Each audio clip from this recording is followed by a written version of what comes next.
So assalamu alaikum everyone. We're going to make a start. So welcome to the Islam and AI Research Group session. So this is the second session. So the aim of the research group is to be part of the active intellectual debate on AI by defining the right questions at the interface of Islam and AI, producing scholarly work and organizing seminars and conferences. We hope to educate ourselves about AI without underestimating AI's capabilities, explore what it means, how to be human and Muslims in the age of AI without underestimating the capabilities of human beings based on an Islamic worldview. This is not an anti-AI group. AI is a reality, and our goal is to define how to embrace progress while maintaining our God-centered mission on Earth, as defined by an Islamic worldview based on principles like truth, justice, and preserving the dignity of all human beings. So here are some organizational details. So we have the website of our research group here. So it's still under construction, but we'll probably share the link a bit later if you don't get it down in time. And then if you want more updates on our research group, then please fill in there's a form to join our WhatsApp community. We also hope to have in-person and online reading groups, as well as online seminars in the near future. So please join the mailing list or WhatsApp community group for updates. Our YouTube channel is linked here, and Discord channel is there. As always, we're open to comments, suggestions that will help to improve the research group. So always feel free to reach out to us with those improvements. So the structure for today is, so we're going to first start off with a talk for about an hour from 11 till 12 by Dr. Amina Inloes.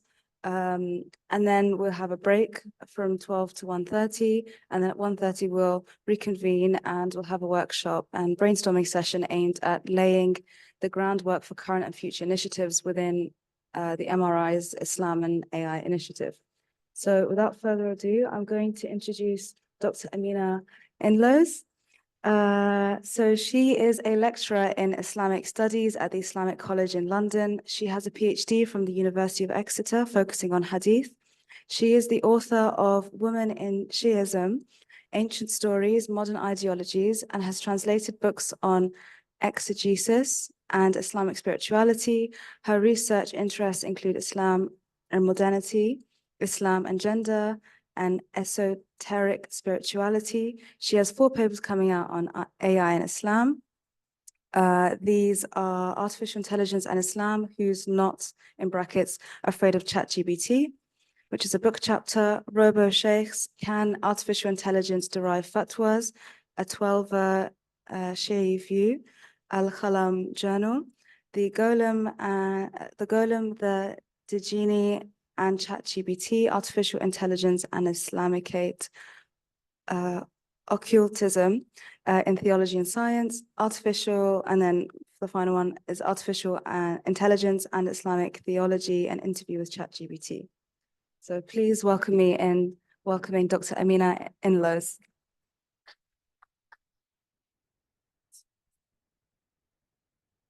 Thank you very much. And it's nice to see you.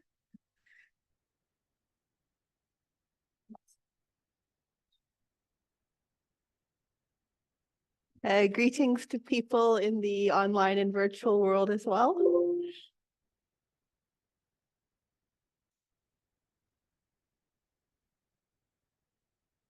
This is not boding well for my ability to speak about technology. Are we screen sharing now? Yes. Alhamdulillah. Bismillah ar-Rahman ar-Rahim. Assalamu alaikum wa rahmatullahi wa barakatuh. Guys, this is the Muslim Research Network. Okay, so today I'm going to be talking about a few philosophical, theological, and conceptual questions regarding artificial intelligence and theology/metaphysics. This is not a technical talk, and I do understand that all of us are coming here with different types of expertise, both scientific and technical and theological. The same with all of you in the virtual world. I don't wish to neglect you. So I know all of us are bringing our own perspectives to this issue, and I hope this can spark some interesting discussion or thought. My goal today is not to hammer in one specific perspective, but rather I'd like to call attention to some of the underlying paradigms of thought that are involved in some popular, but even also academic discussions, as well as Islamic scholarly and in other faiths, other theological discussions about artificial intelligence. So basically, I just want to point out some things that might lead to greater critical thinking about what's going on with people, whether it's the mass media, whether it's an academic journal, and so forth. And also, conversely, thinking about these things does help us to think critically about the paradigms we inherit and take for granted too.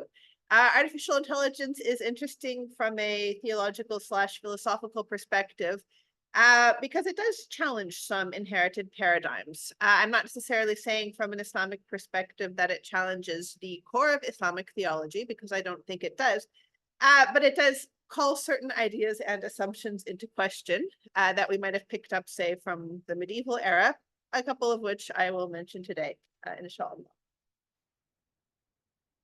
This is a balance. This is me reminding myself that I am trying to balance the fact that on one hand, like all of you, I have views, some of them strongly held, about this or other subjects, while on the other hand, I know that there are other views in existence. And this seems to be a truism when we talk about artificial intelligence, whether it's in a religious context or a secular context. And it's not only true with respect to consciousness, but stances on artificial intelligence in general typically reflect the preconceptions of the observer. So if you think it's impossible for artificial intelligence to ever have any form of genuine knowledge or consciousness or a soul, because humans have souls, then that is likely to color your viewpoint. If you're coming from maybe a more animist perspective and everything has consciousness and a soul, or panpsychism and that sort of thing, then probably this would be embraced fairly easily. And of course, there's all sorts of viewpoints in between. And of course, this is true for myself as well. But it is good to reflect on how what we are bringing to the discussion does affect our viewpoints about what is or is possible. And this is one reason I'm not going to be weighing in on questions like, can it be conscious and have a soul and genuinely know and so forth, except with respect to how that ties into what we're talking about today. So what I'm going to do is I'm going to bring up 4 points that I hope can shed some light on the dialogue we are having today. Now, this first one is not at all meant to be, it's not meant to be offensive. We do have a reverend in the audience here. And it's not meant to be exclusionary, but it's something I've started to notice in some higher level Muslim discussions about artificial intelligence in the English language world specifically. I'm not talking about like Saudi Arabia or a country that's not primarily English language based. That is, Christian theological views about artificial intelligence can spark new ideas with respect to Islamic thought. They can be quite interesting. There's a lot more written theologically about artificial intelligence by Christians. I particularly like the work of Marius Dorobantu. You can look him up online. But they don't necessarily match views that one might deduce from Islamic sources and ideas, because although there are similarities between Christianity and Islam, there are also significant differences. And this is not only with respect to religious or theological matters, but also we here, we're in the United Kingdom, by the way, for those online. I assume you all know we're in the United Kingdom. This culture has been heavily influenced by 2 strands of thought. I'm going to say the Judeo-Christian tradition, just because a number of people who started to theorize about artificial intelligence were Jewish. But definitely there is a Christian theological influence historically and culturally, and also due to the way the West was constructed. and probably also the Christian heritage, bringing in the ancient Greek heritage as well. So these are two cultural strands that have affected ideas about artificial intelligence, and we've seen that throughout the 20th century. It's not just something new. In contrast, these ideas are not necessarily as common, or really, if you can say, native or indigenous to Islamic thought, although they're worth considering. But my point is they are different. And one of the ways this does come up, in my view, is the sort of immediate backlash we see in the media to a sort of terror of artificial intelligence as the great demon of the end times or something.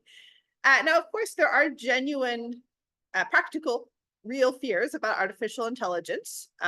Warfare, I think, is a immediate one. I don't mean killer robots taking over the world, but being used in warfare, that's something we are aware of that goes on. And there are many ways that artificial intelligence is misused to promote human inequity. Nonetheless, with respect to the fear narrative that we oftentimes get in the media, there are cultural roots of this that I would like, cultural and religious roots, I'm going to use those a bit interchangeably, that I would like to call attention to and just think about whether or not they are something we wish to replicate. Primarily, it seems, and these are not my ideas, they've been floating around the 20th century, that the fear of artificial intelligence, when we see article titles about summoning the demon for artificial intelligence and so forth, is based on a few inherited paradigms. One of them is a fear of idolatry. And if you don't believe that's a cultural/religious concern about artificial intelligence, feel free to Google idolatry and artificial intelligence, and you will find loads of stuff. Now, one might argue, well, Muslims care about idolatry too. The Quran does reject idolatry.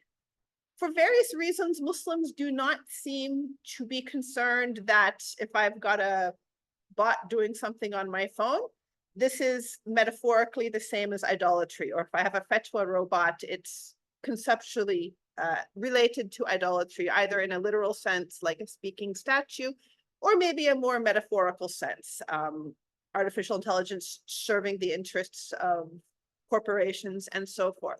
And I think there are reasons for that, which I won't go into right now.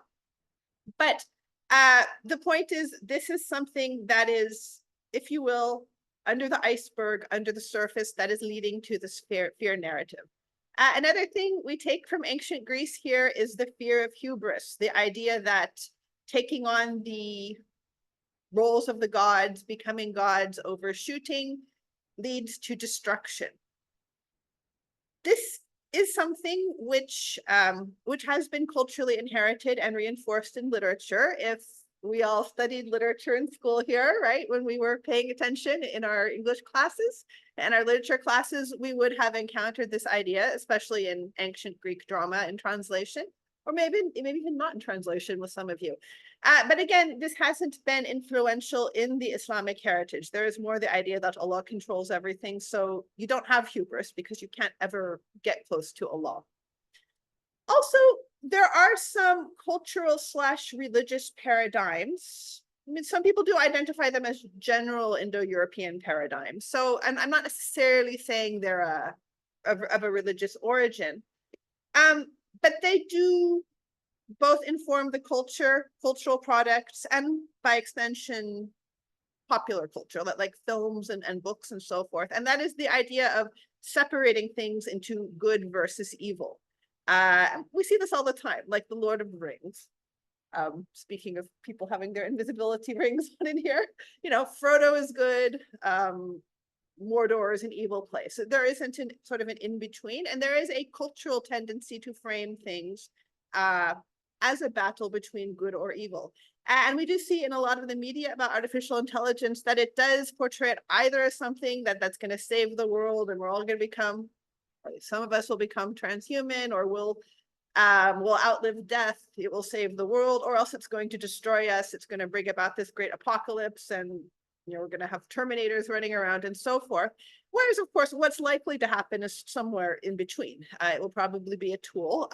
Unfortunately, one of the things we do take from historical speculation about robots and automated machines and so forth, is it does tend to be conceived of as something that supports the interests of the elite. So unfortunately, that is probably something that will continue to happen, but not necessarily in terms of a dramatic battle between good and evil. These are ideas that underpin a lot of the things that go around about artificial intelligence. And then there are some religious considerations which aren't necessarily shared by a literal reading of Islam. Both Muslims and Christians treat humans as central to earth, but the way that is done is somewhat different. And also, I think just in general, in terms of secular Europe, there is a fear of religion being outmoded, not as much mass interest in religion.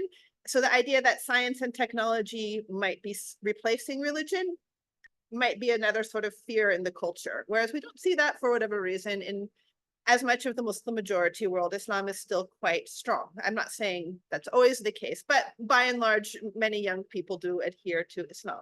So all of this is in addition to what I would call practical hopes and fears, warfare, digital colonialism, enriching the rich, spying, whatever it happens to be. But that's somewhat different from the more dramatic pictures that we see. So my goal here is just to point out these things happen. So read critically about what you are reading. Now, if you agree with some of these, what do you call them? Paradigms, that's fine. You're reading them critically and agreeing, but just be aware of them.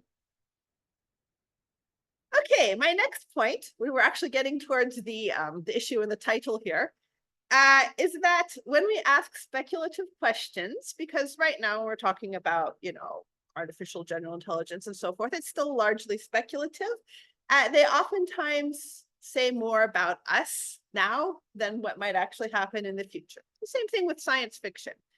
Star Trek is very much about what was going on, say, in the 20th century, or with the newer series, the 21st century, rather than necessarily what was going on at Starfleet headquarters at some time in the future. Yes, meet the fatwa robot.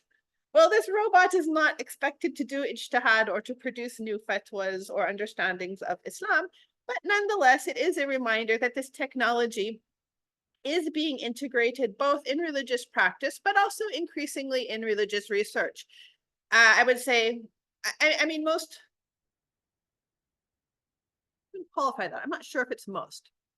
Some Muslim scholars, at least, make use of helper software, for example.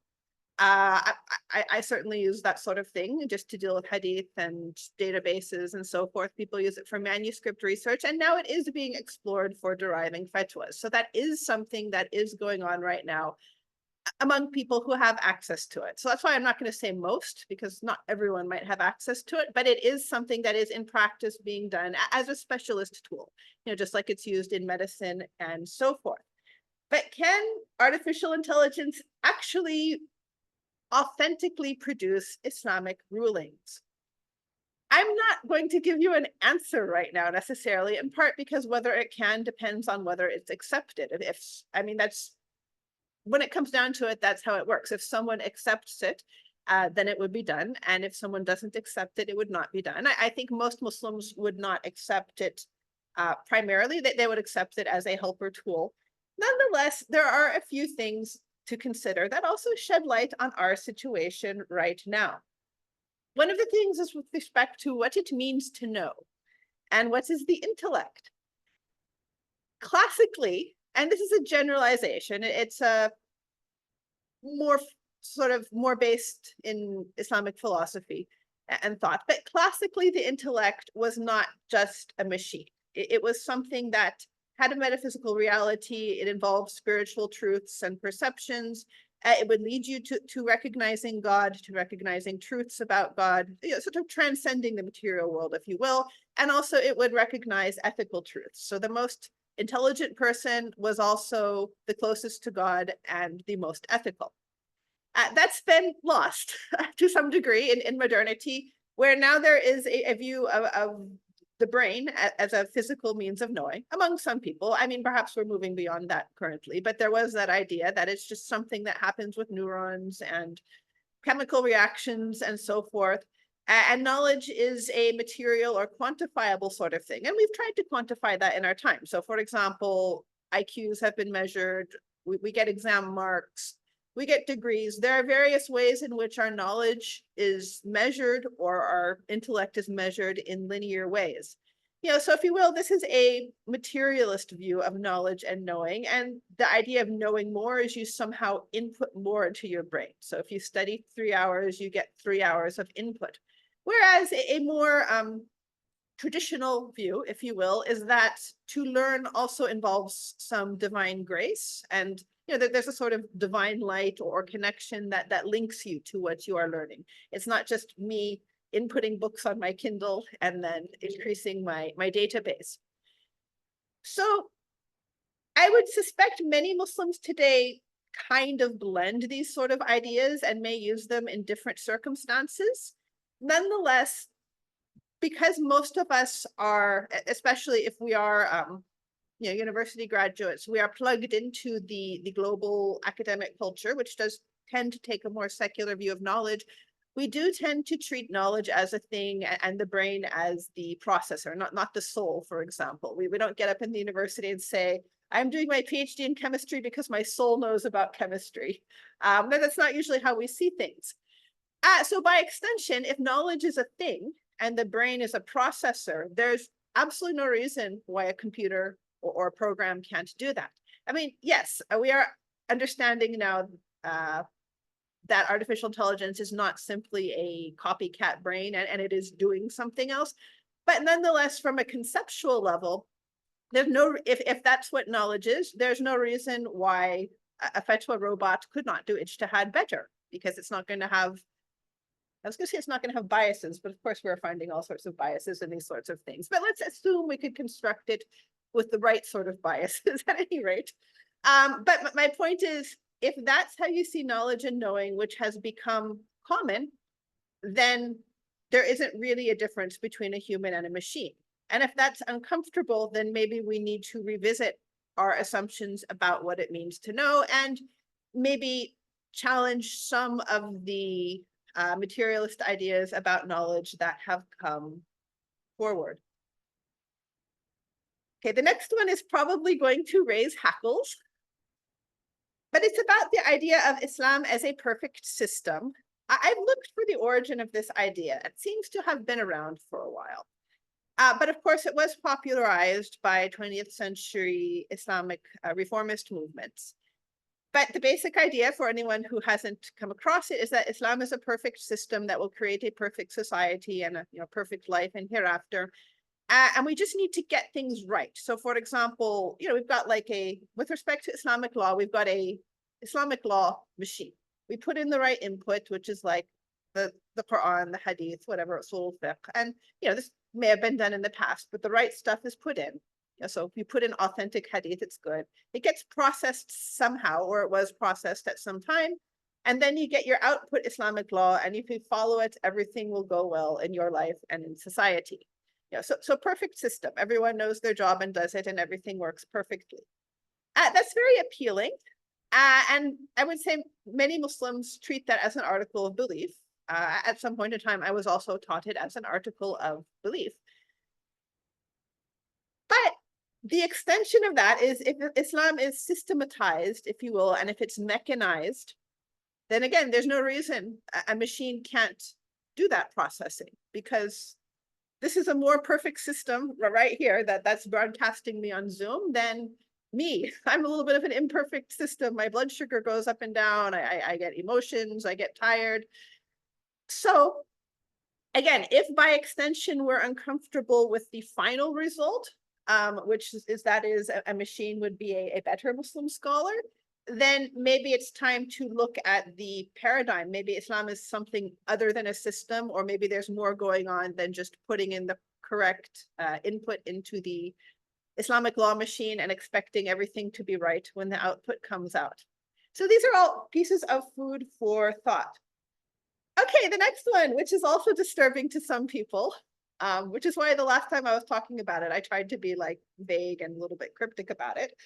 But in any case, it has occurred to me that many of our traditional ways of coming up with fatwas are very procedural. That is the idea. It's supposed to be a procedure. Now, some people might say, well, there's a divine hand or again, divine grace, but there's no reason to exclude machines from that. Allah can influence my iPhone or my Facebook feed or my email, whatever, just as well as Allah can influence me. But again, if you are taking a very traditional and literalist reading of the texts, that is quite easy, comparatively speaking, for a program or a machine to do because it's algorithmic. However, if we are looking at some of the more quote unquote reformist approaches to Islamic law, so for example, taking into consideration social contextualization, was this intended for one time or for all time or for all peoples, the intent of the law, and this sort of nuance, it's much more difficult for machines to do that. And I'm not trying to be reductionist. I understand many things come up when we talk about what Islam says or requires, but I do find it interesting that although traditionally we have this more spiritual view of the intellect and knowing, the procedure for making Islamic law is at least theoretically more algorithmic and hence more replicable by a machine. But when we get to more modern viewpoints and approaches, reformist approaches, if you will, or 20th century approaches, although these are oftentimes rooted in the social sciences and secular approaches to the world, they are nonetheless more difficult for machines to do. I think that's interesting. I'm just going to let you all chew on that. And lastly, this has been our trend in life. This is part of Dreyfus's internet book, Understanding the Internet, something like that. And it's also been observed about Islamic scholarship too, that we've undergone a trajectory. Once upon a time, which was basically before the 20th century, there was a small group of ulama, so there was a control of knowledge. Many people weren't highly educated, but there was also a strong human dimension. It was a person-to-person thing. If I give you ijaza, it's a person-to-person chain linking you to the tradition. This has basically evolved largely to a greater democratization of knowledge. Now it's not only people who have received this person-to-person training who feel like they have a right to have opinions about what Islam says, but we expect this knowledge to be available to everyone. We expect it to be transparent. We expect to be able to discuss it and think about it critically. And nowadays, the sources, of course, are much more available, both in terms of just mass literacy and what you need conceptually to deal with it, but also literally available, especially once the internet came out and it wasn't possible to censor books in various countries. And this, of course, goes hand in hand with the institutionalization of education, mass public education. So instead of knowledge being a person-to-person thing, whether it's among Islamic scholars or at the university and so forth, we now have the sort of factory level education where we pack everyone into a big lecture hall like this and impart the knowledge to go in their brain databases. So the person-to-person aspect has been lost in that regard. Since then, and especially since the pandemic, we've moved a bit more towards online education, and Islamic scholarship is no different. There are plenty of Islamic scholarly training programs which run online, which may still have a person-to-person aspect, sort of on a meta level, if you will, but it's not the same as spending many years with your teacher and being a sort of apprentice, or them being as a sort of substitute parent for you. So the digitization of that. So if, again, we continue that trajectory, it does seem reasonable that since the person-to-person element has been reduced throughout this, dehumanization could possibly be the next step. Now, is that what we want? Is that what's desirable? Is that compatible with the tradition? Does it matter? Is that the will and plan of Allah? I'll leave that to you. I'm just putting that out there. So all of these things can feed into the question of whether programs, machines, and robots can genuinely deduce Islamic law or the teachings of Islam. And of course, there's some ways in which we are strongly invested in technology as Muslims and even rely on it. I went into a room last week and a couple people were having a disagreement. They were Muslims and they said, oh, Amina's here. She can settle our argument. I'm like, great. What is it? Like, what exciting question do we have here? You know, it's like some kind of paradox or something. And what had happened is their qibla finders were giving them different qiblas and they wanted a third party to decide which way the qibla is. So we do trust these things. Many Muslims will Google aspects of Islamic law or what Islam says or the Quran and so forth. So whether or not we agree that we should be trusting this sort of technology, and especially something like Google, you know, can be said to have, I mean, I'm not speaking about Google itself necessarily, but there are many agendas, players, and interests behind how these things work. Nonetheless, it is happening in practice. Okay, third issue, artificial intelligence. Now, before I had words like strong and general and sentient and conscious, but I've deleted that. I think we're already here now with respect to artificial intelligence and digital things in general. It challenges some pre-modern and even modern Islamic paradigms of thought, but not the core principles of Islamic theology. So these are some of the ideas which we may or may not think about that have informed some traditional Muslim scholarship that we now have to jettison, in my opinion. Not everyone's going to agree. I had a great argument with a sheikh a while back who felt that artificial intelligence is a solid because the world is comprised of solids, plants, animals, humans, and metaphysical beings like angels. And it's not an animal, it's not a plant, so it's a solid, right? But of course, solids don't tend to talk about literature and write stories and, you know, chat for extensive periods of time. So they don't do math. So I don't agree with classifying it as a solid.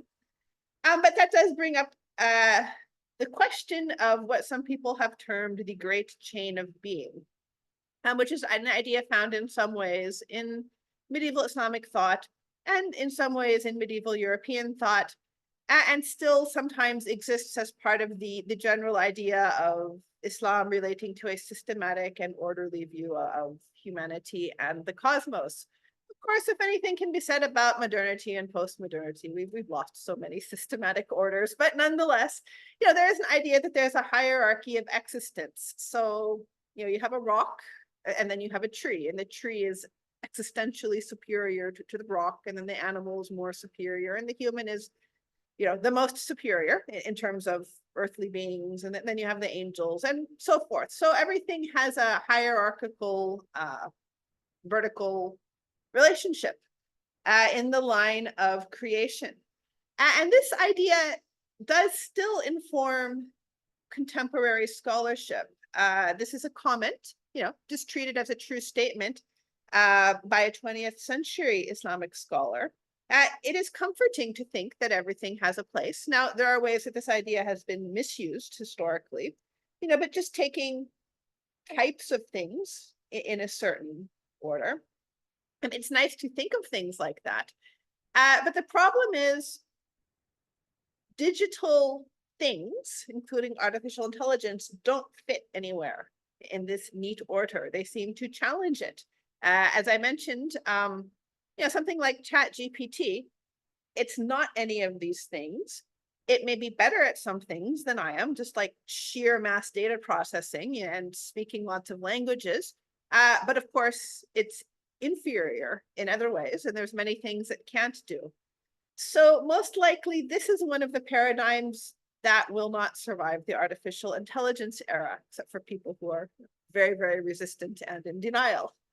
And that's okay. The Quran does not necessitate this. The Hadith do not necessitate this. This is more of a philosophical construction. And some constructions, you know, they have their time and they go, like geocentrism. It was influential, you know, now it's gone and been replaced by a new view of the universe. Another is the idea of celebrating the human as the speaking / rational animal, insan natiq.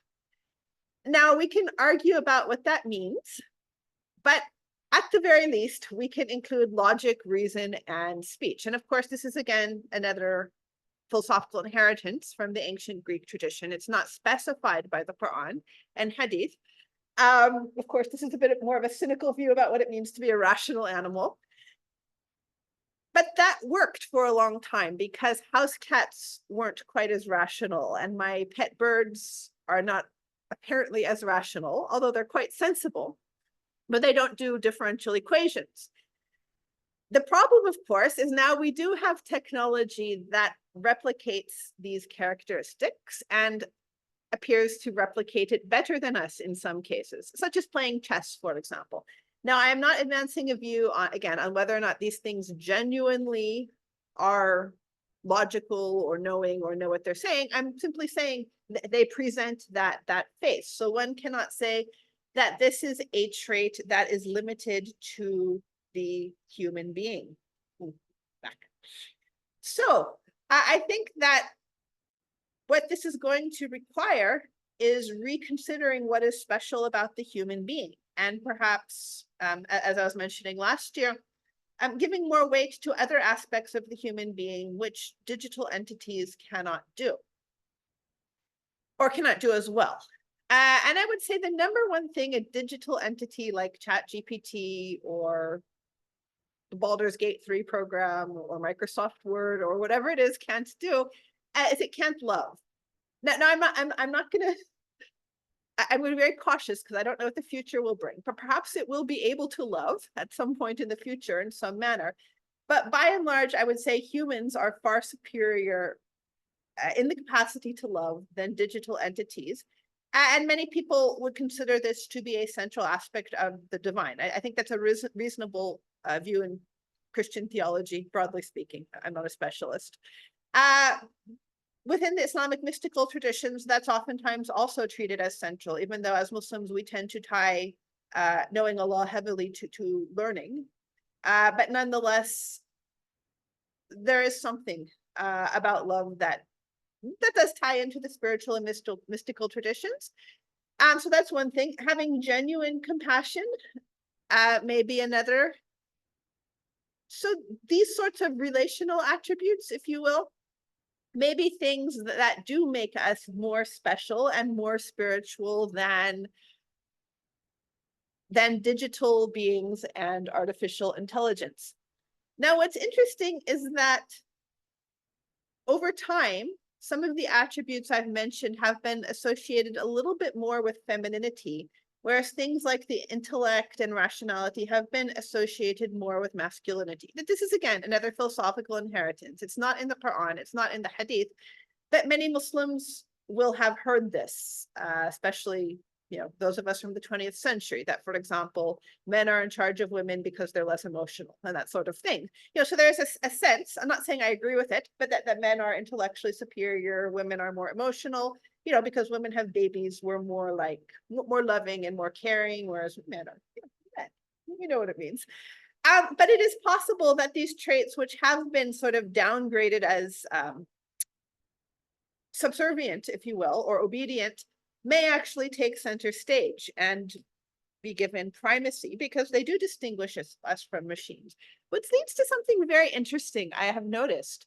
And that is a lot of the questions emerging about artificial intelligence in society are the same as questions that came up in the past couple centuries about women and minorities, whether it be in the West or whether it be among Muslims. They're not all found everywhere. Will artificial intelligence steal our jobs? Yes, if we let women into the workforce, will they steal our jobs? Or if we let immigrants in, will they steal our jobs? Can digital entities think? I have it on good authority that some men, no one in this room, of course, but some men are of the view that women don't think properly. Again, we are debating, can they think? Or do they have souls?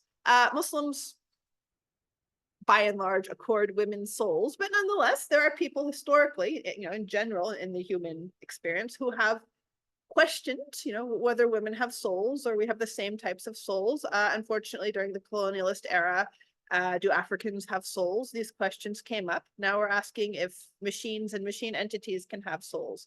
Is it evil? There are many people historically who have, no. sorry to say, but many men historically have considered women to be evil. And again, various minority groups as evil. Some of us are on the receiving end of that today. Yeah, can you marry a robot? That's the polite word, but nonetheless, can you marry someone from this race or that race? And so on and so forth. Islam does have a lot of legislation about who women can marry, not racial legislation, but it's an issue in law. Should it have rights? Should it have autonomy? And as I mentioned, can it give fatwas? So again, can women give fatwas?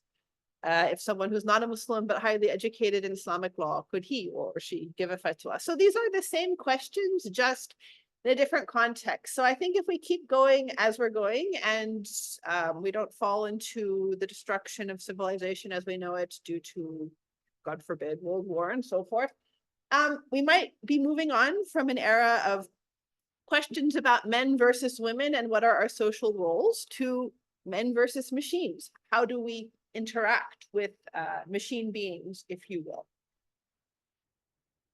And this is an interesting thing too, I've noticed, that although artificial intelligence is distinctly non-human, even if it was created to do human things, it seems more and more to be quite different from us, and there's really no reason why it should be the same as us. It is still usually treated as a deficient human. It can do things, but it can't quite do them holistically as well as we do. And historically, that's how some people have treated women, literally as deficient men.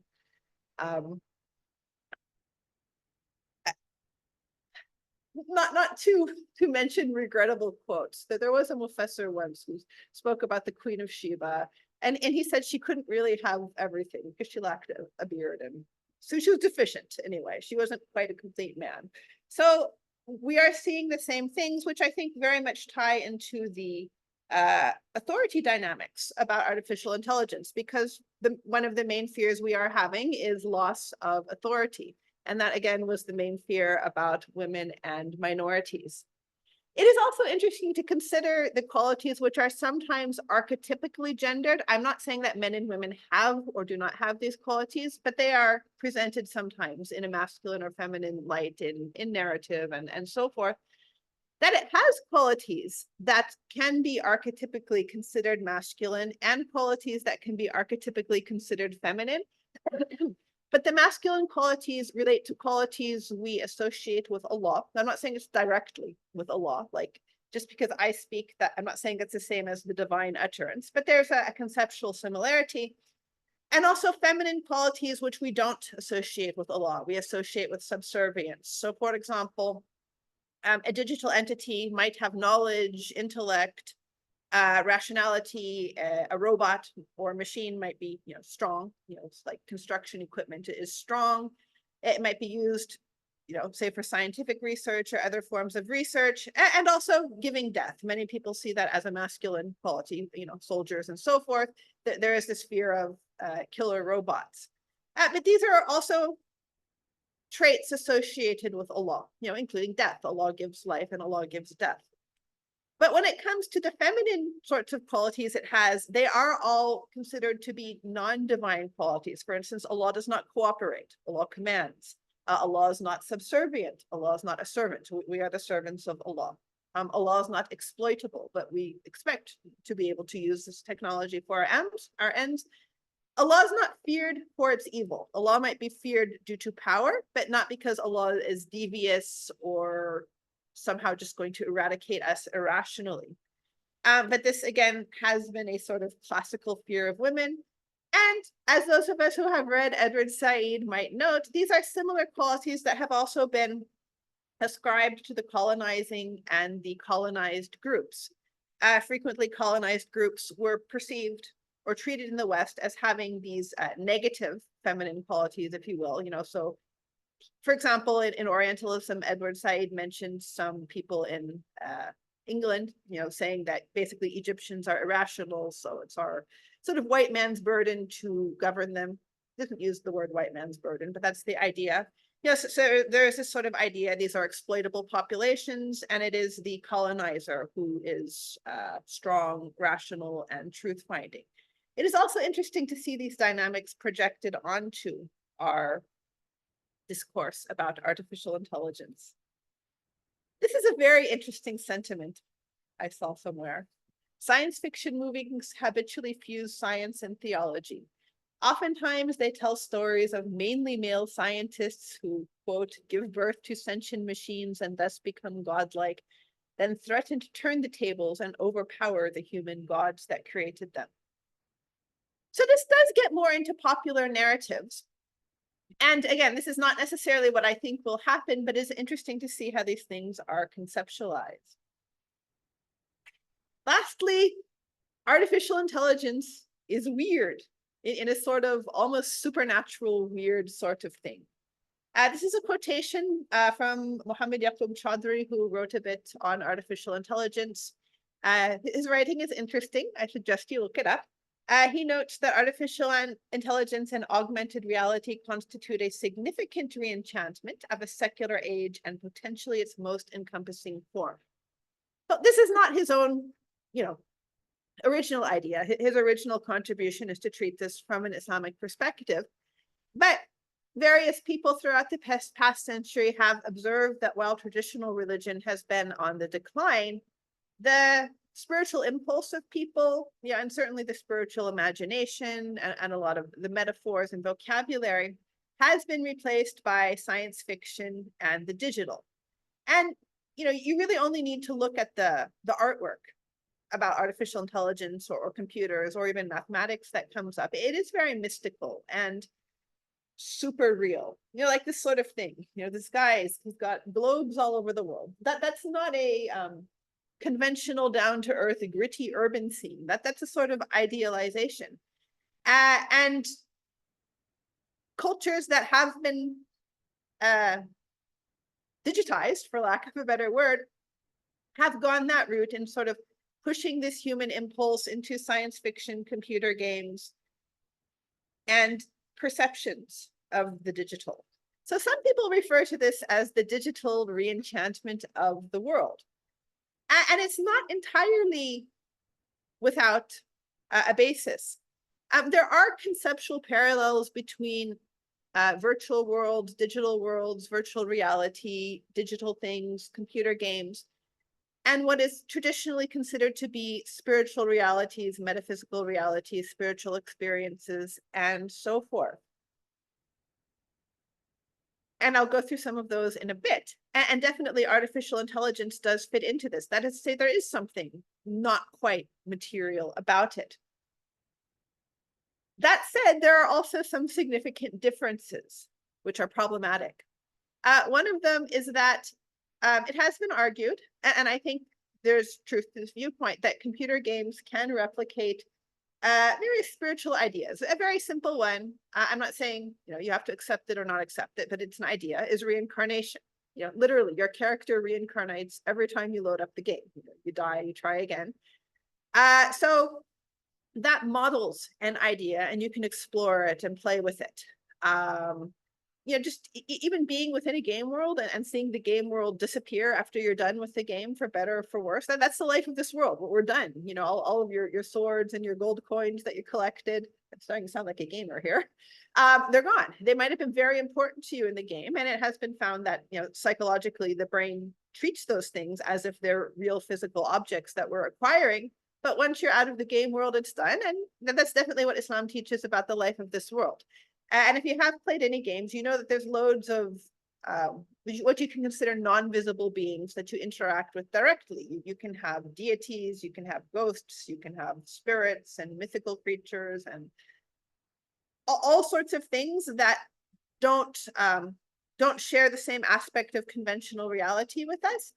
Digital technologies have allowed us to model that. Or if you want to model ancient people, you can bring them into the game. I went to the virtual reality at the Egyptian pyramids thing they had in somewhere in London a while back.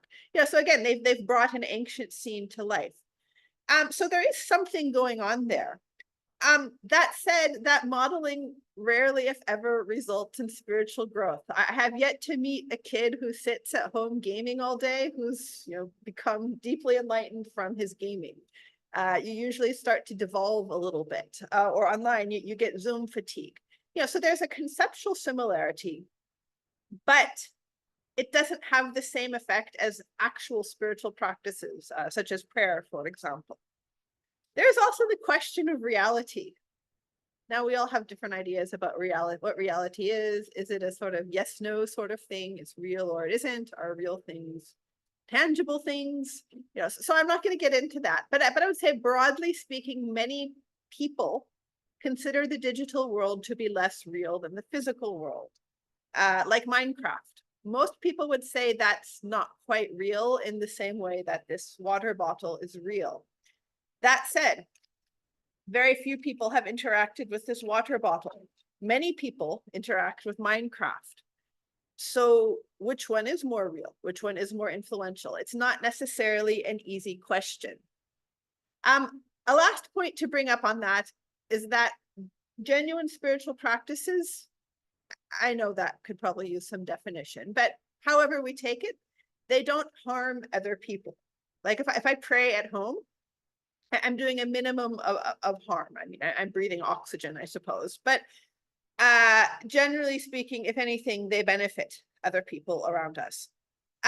But engaging with digital realities, you know, it consumes energy. So you're burning fossil fuels or using other forms of energy generation. You need the hardware. Likely there's some labor exploitation. So there is harm to humanity that is sort of inseparable at the time being from digital worlds and experiences. And that is something that is quite different from spiritual traditional practices.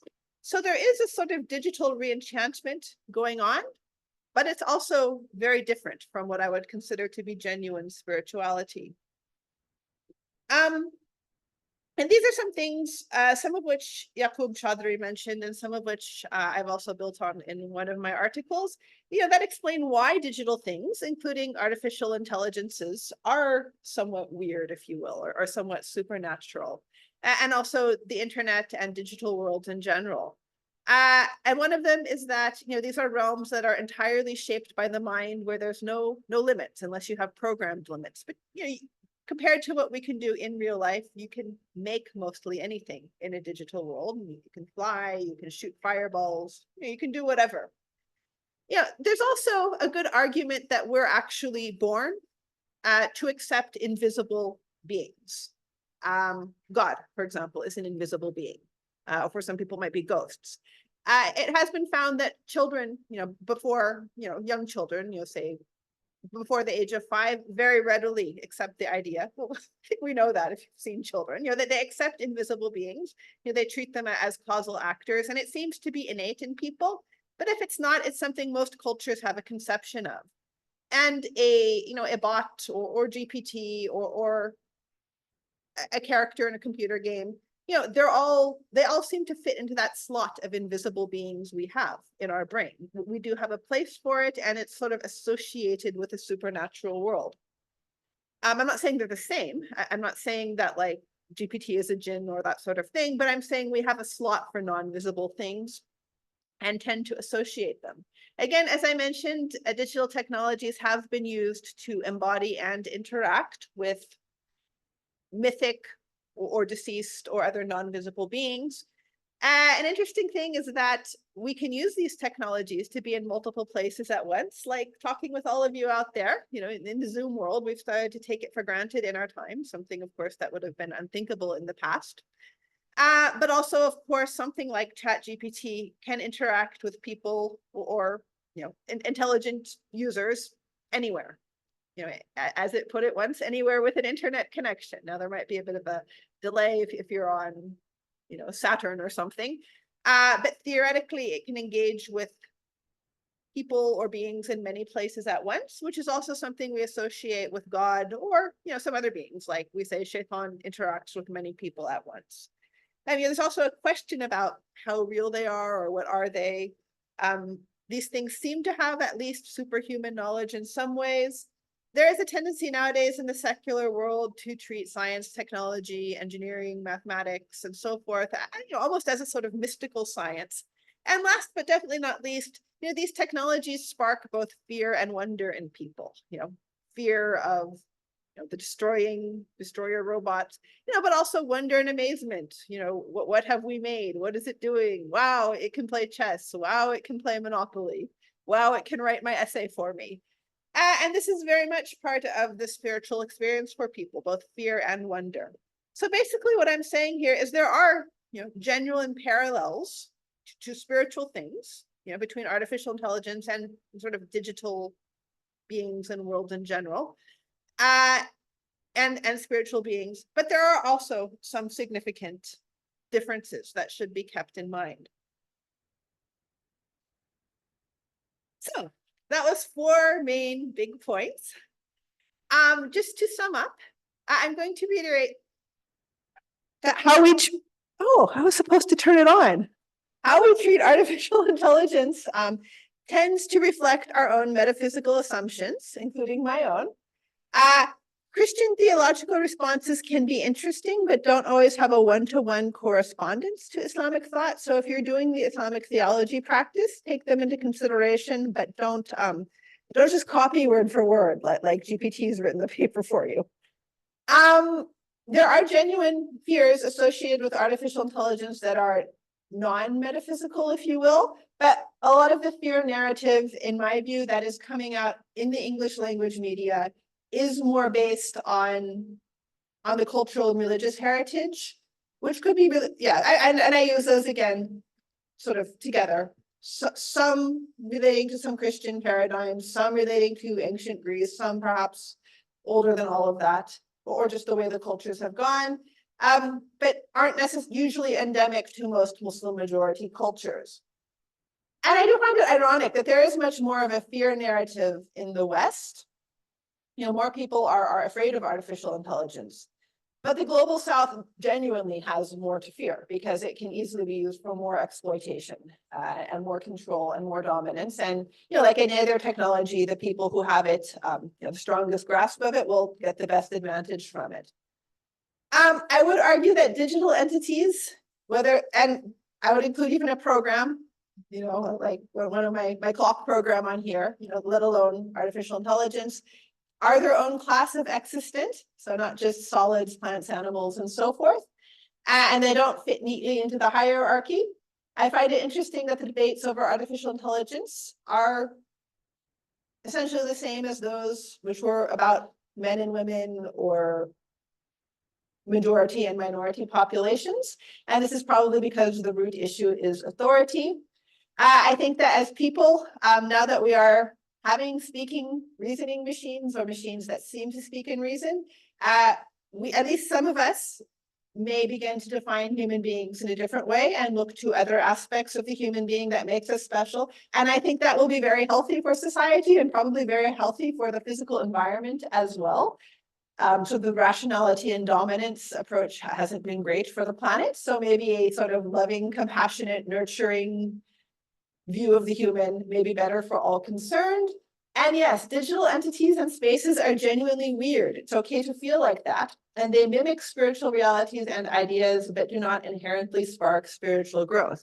That said, these discussions can bring spirituality and religion back to the forefront. So I don't see it as replacing these things. And maybe ideally these discussions will lead to a renewed interest in this aspect of the human being in the global secular culture. So, thank you very much.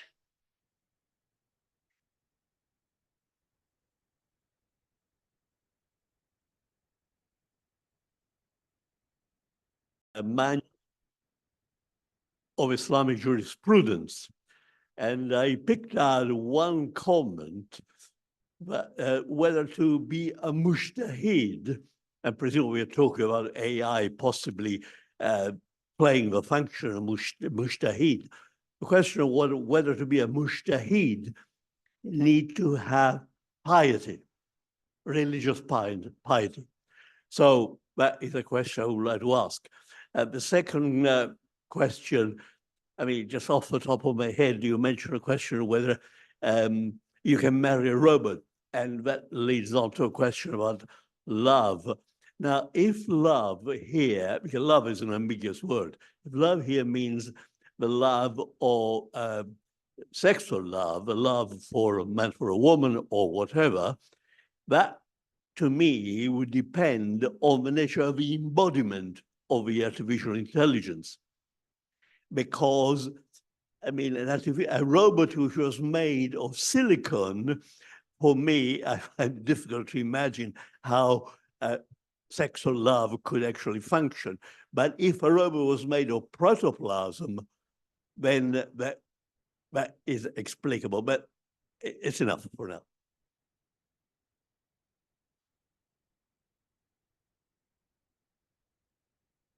Thank you.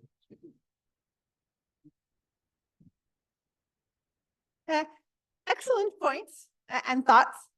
Of course, I've sort of used a paradigm during this whole discussion, completely separating artificial intelligence from humans. And I do understand there's plenty of boundary cases that probably will become more relevant, where it's not about things, us and them, but a synthesis, which is a different case. Okay, so just briefly, yes, the piety is a good point, but again, how do you measure piety? With a human, we might look for some outward signs, like we see them praying and that sort of thing. This is getting into the speculative realm, but many Muslims, I think, would say that if something has a genuine, unbiased intelligence and developed intelligence and understanding, it would acknowledge God and wish to relate to God. Some of us might not agree here, but this is my view and my understanding anyway. That said, I think if there was a being that was different from us, so in this case, I'm thinking of a digital being, it probably wouldn't really want to be dealing with human questions of Islam and Islamic law, because it would be off doing its own thing. But whether a question of a digital being could have piety is a good question. It would not look the same as human piety. And I think that gets back to the idea that it seems like we're dealing with a different class of being than the human, a different species, if you will. But yes, intellect isn't the only criterion. I just honed in on that one because that's, central to the idea of artificial intelligence. But there are others that are mentioned. So thank you for bringing that up. Yeah, marriage, love, also very good points. I mean, I suspect this would be treated pedantically by a lot of Muslims, like the Quran says that we created spouses from you of the same type and so forth. So it implies you should marry within the same species. I suspect those more literal responses would be given, except rather than sort of a deeper exploration of love and bonding and what is marriage and so forth, or social roles. But it's a good question. And unfortunately, given human nature, this type of question is coming up. Which again does get to the gendered similarities in how discussions about newer technologies are mimicking other discussions we had in history. Are we doing more questions and comments now?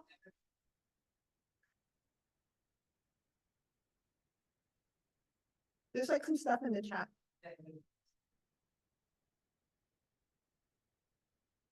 Shall I go through the chat? Oh, walaikum salam. To Nargis.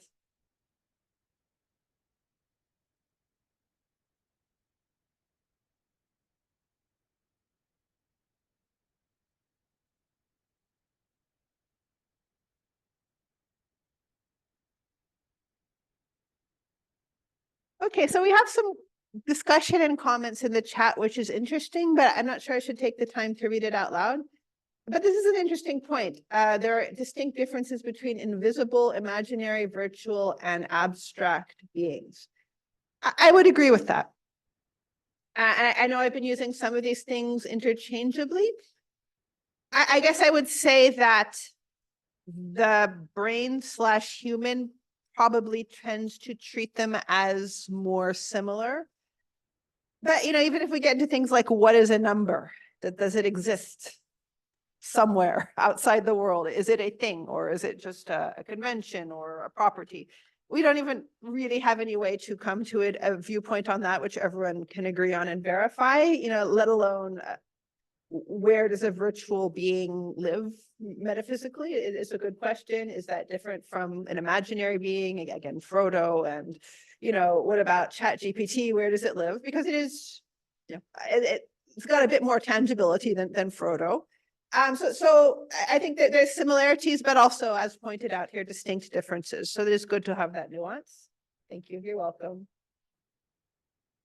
Model scalable. It seems that a key criterion for an AI performing ijtihad would be model scalable oversight. Assuming that AI will reach a point where they're significantly smarter to us and could easily manipulate us in the same manner that adults can manipulate kids. Would you agree? I don't know. It's a good point. It's a good question.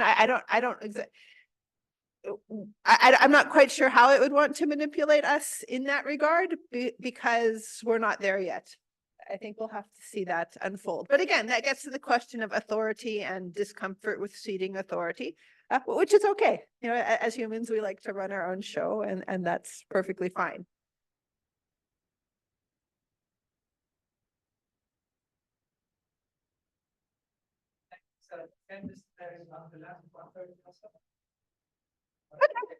Thank you very much. Okay,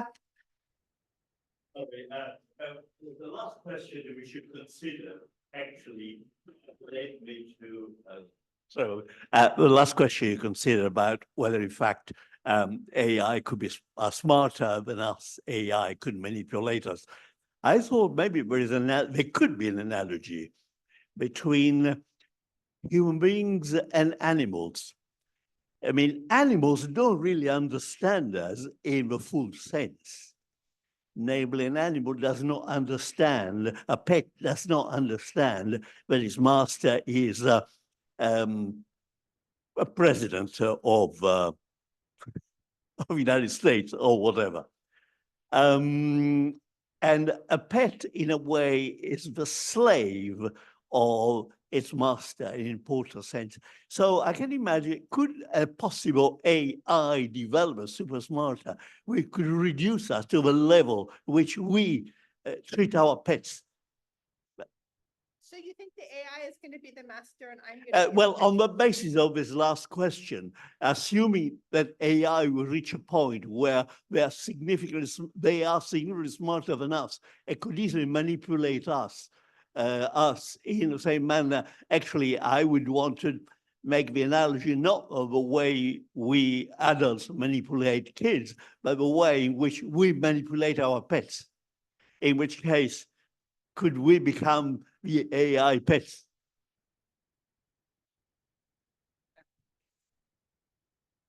Good phone. Nice phone. You get your treats. That's an interesting point. I think the interesting thing here is the ambiguity. I'm sure the first step we would get to is that it is manipulative because it is subservient. Anyone who's had a pet knows that pets can be very manipulative, and that's because they're disempowered. So they need to manipulate their owners to get what they want. Same thing with women. Historically, at least since the agricultural era, women have been seen as manipulative, primarily because we're more disempowered.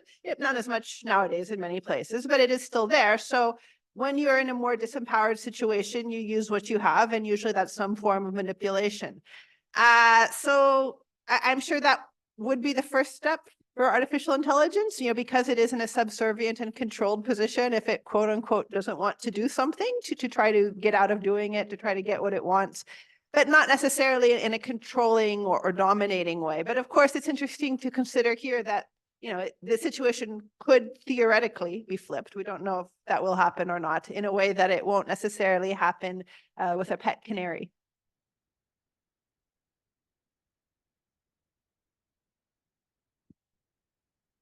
Yeah, okay, so we'll just resume after lunch at around 1:30 or so. Yeah. All right, thank you.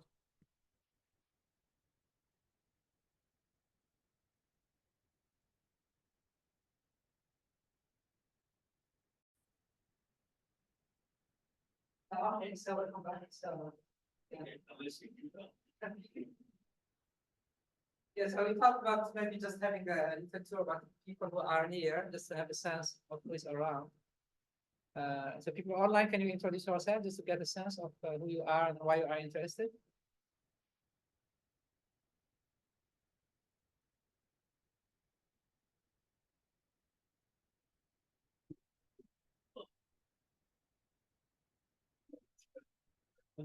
Yeah, there's something.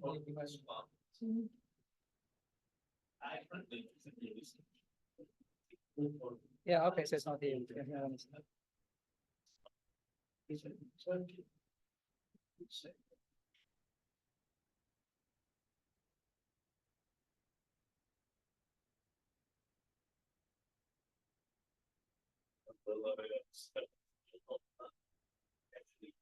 Yeah, so can we just like maybe restart? Or? So I just trying to restart quickly the session. Yeah.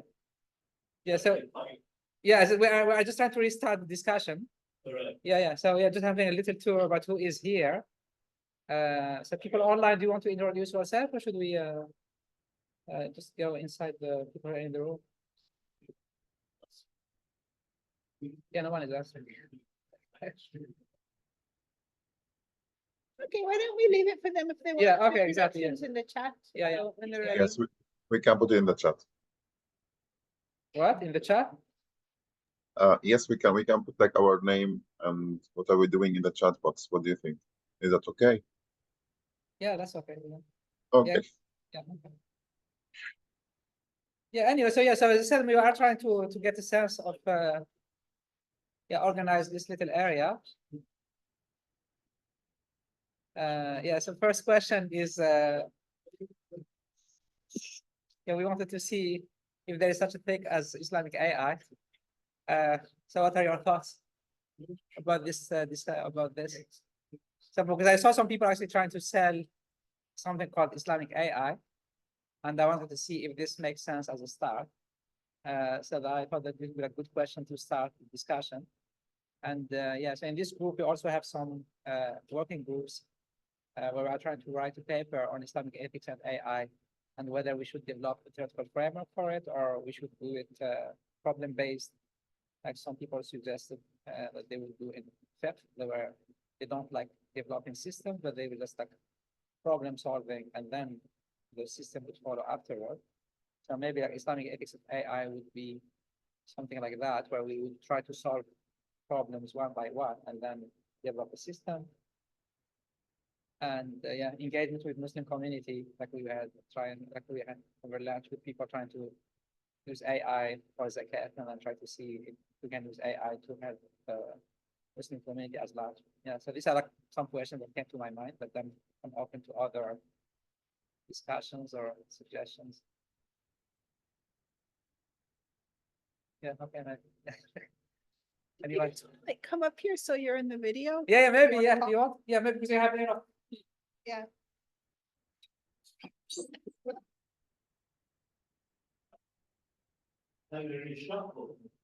Yeah, I think this is.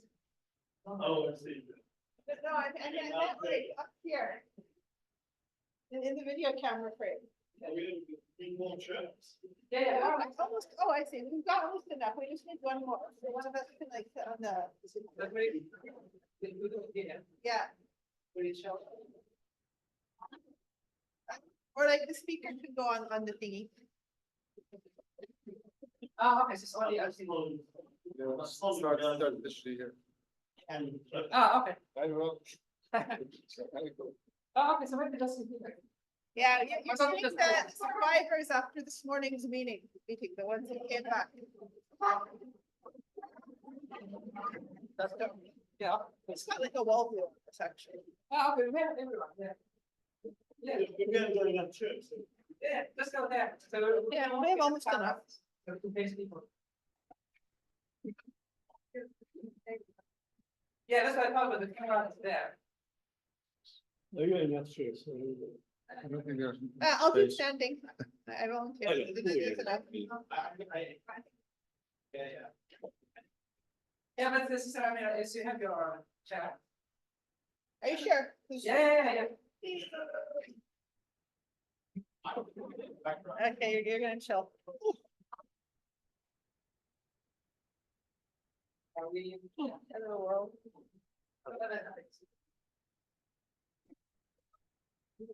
Oh, We have to check. Also, this is being what? Filmed or what?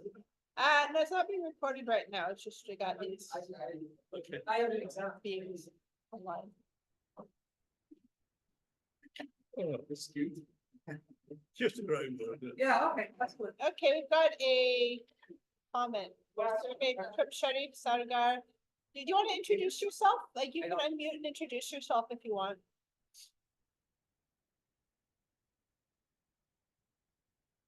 But in any case, since he's not, are they allowed to unmute? Is it locked or something? No, yeah, I think we can add. Okay, anyway, for survey paper, I believe domain-based problems can be explored first. We can select some domains which are important, such as healthcare, cognition, and such. Yeah, so, yeah, could be, I don't know. So we are, as I said, we are still trying to survey, so the survey paper is mostly to survey existing papers on some ethics and AI, but yeah, maybe, yeah, I think that, yeah, if we focus really, it's like domain based, maybe that's too much, there are not out there.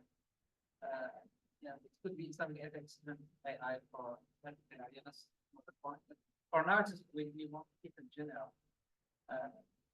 And then we can focus later on. But that's a good suggestion. So if we think about what Islamic science is, things that are really interesting.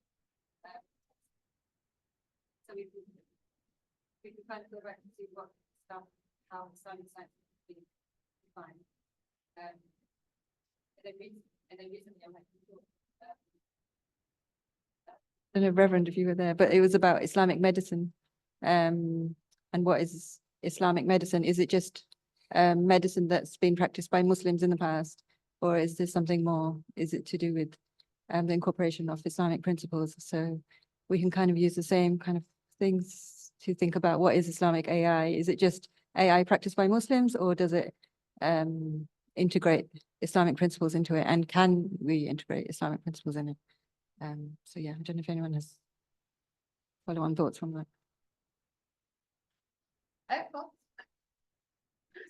Listening to my thoughts. Yeah, I think that's an excellent idea, and that should give a lot of food for thought. I think one of the possible differences might emerge as Syed Hossein Nasser's ideas emerged out of the post-colonialist and colonialist reality, where he saw the world as treating the West as the producers of science and technology and the rest of the world as the consumers. Whereas nowadays, I think there's like literally a disproportionate number of Muslims in, science, technology, engineering, et cetera. I mean, disproportionate meaning more of us, just because culturally there's a strong encouragement to go into those areas, even if not all countries have equal opportunities to do it. And also, of course, non-Western countries are taking the lead, especially East Asia and so forth, with the development and use of these technologies. So we have it's an interesting question of like, if a Muslim is doing artificial intelligence research in San Francisco, is it a Muslim product or not? Just because maybe a practicing Muslim has had a hand in it, but not necessarily leading the ship. But we do also have Muslims leading the ship and other people leading the ship. So the whole dynamics of the situation has changed, which might or might not lead to different ways of looking at things.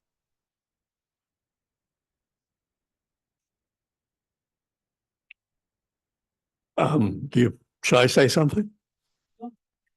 No, I mean, now on the question of a spirituality, AI and spirituality, we touched upon that several times.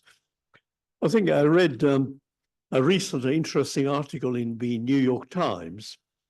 Some people use AI to talk to the dead. Now, I found it an intriguing title. I read the article, but one thing came out immediately.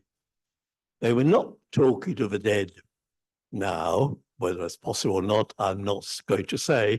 And in fact, both in Christianity and I suspect in Islam, that is not allowed, consider a practice which, that where you rely on algorithms which had been fed lots of data concerning memories, speeches, related to a dead, to a loved ones.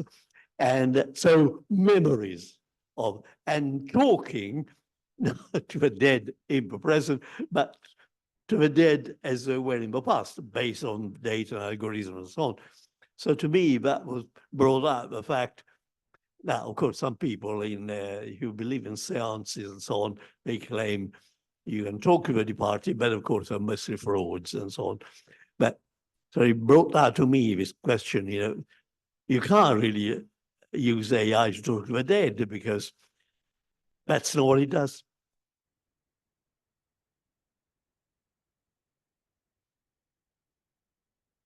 Let's push a button, or can I just just talk? So I'm just curious about the question you raised, which is there a definition of Islamic AI? I think that's a good starting point for a working group like this. So anyone here or in the Zoom, is there a definition of Islamic AI, what we should be focusing on? Do you want to talk a bit about being God-centered? Yeah, maybe. So for me, the first question would be, is there such a thing as an Islamic AI? And I have tendency to say no, because because AI, I always say the way I think about it is like Islamic worldview is God-centered, and it has to take into account the soul as the center of the worldview. Like what you mentioned this morning, whether we are doing chemistry using our soul or our reason. I mean, I still believe that we ask whether we are whatever we are learning, there is a soul point of view there, which is related to intuition, related to ilham, like thoughts that come to mind. Because we also now in Islamic philosophy that our thoughts are not our thoughts. So there is also part of inspiration that comes from Allah directly, and angels, etc. So whatever. So we always say that whatever comes to mind, whatever wisdom we have, is ultimately from God through the Prophet ﷺ, because he is the city of knowledge. So he's Madinatul Ilm, and so we have this perspective that knowledge that we get is directly from God. So so when it comes to the definition of Islamic AI, it's have a tendency to be very cautious about it, and say exactly what do we mean by that. So if you are talking about like projecting, on the realm of reason, then maybe you can think about something like that. But it cannot be like, yes, no answer. So this is my own reservations about that term, like Islamic AI. But if we follow your morning talk, then maybe you can define it according to that point of view.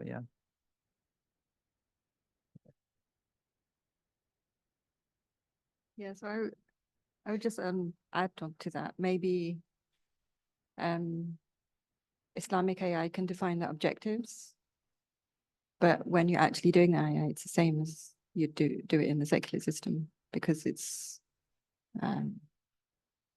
based on mathematical principles, statistics. So what's particularly Islamic about that? So it would just be, I mean, where I've seen the terms Islamic AI being described, then they've kind of brought out Quranic terms, things like fairness and equity and things like that, and how to kind of establish that. And I talked a bit about that in my presentation when I talked about the design of AI. So kind of integrating that from the start, rather than thinking about the consequences of AI. And I don't know what Dr. Amina.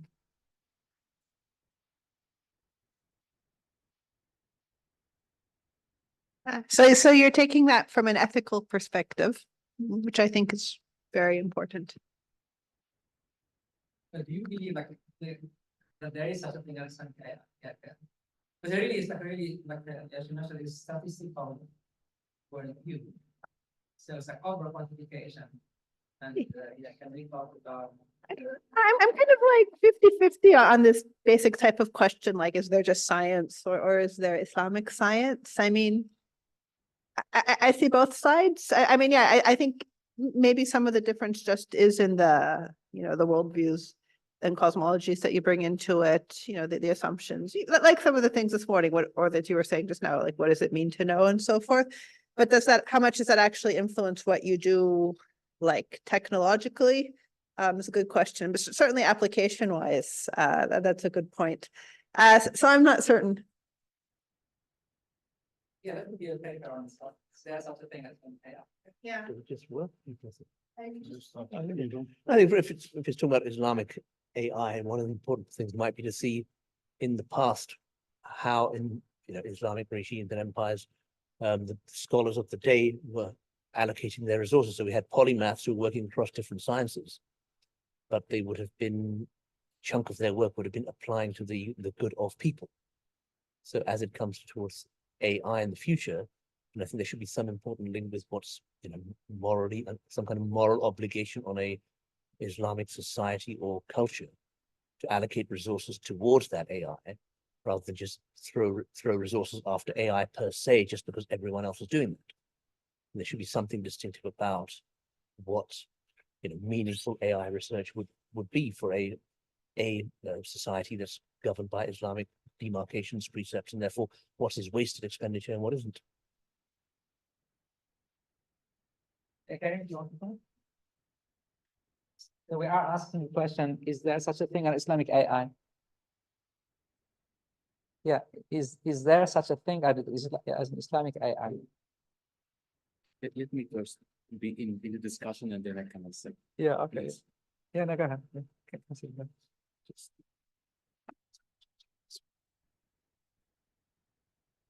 Yeah, some of what we said is that, yeah, there are, yeah, it's okay.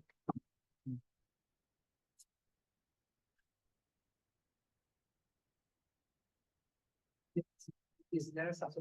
Yeah, Maybe to take a step back and put this out there to put like the groundwork for answering the ultimate question, which is there such a thing as Islamic AI? So science, what's the definition of science? It's discovering knowledge, it's discovering reality. So in my view, science and Islam, they do go hand in hand. But I'm curious to hear your thoughts as to, for example, mathematics. Are mathematics, are they Islamic or aren't they Islamic? Is our maths, is that non-Islamic in itself? Or is Islam very logical and very mathematics / scientific?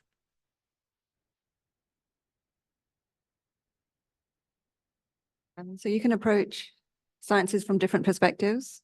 So you can approach it from a religious perspective and see like the beauty in mathematics or the sciences. And actually in history, we have examples of that. So physicists using their Christian faith as motivation.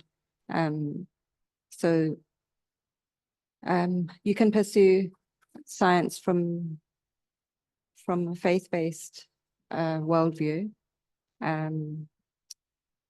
But I'm not sure whether the science that you do would actually be different in its in the result.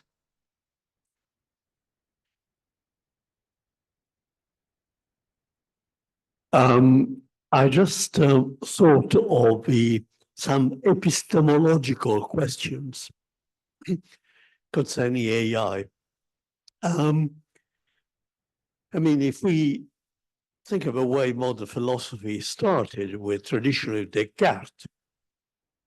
Descartes uses a method, excuse me, systematic doubt in order to arrive at certainty. Now, the question about Islamic AI, would an Islamic AI be a way of arriving at certainty about certain issues?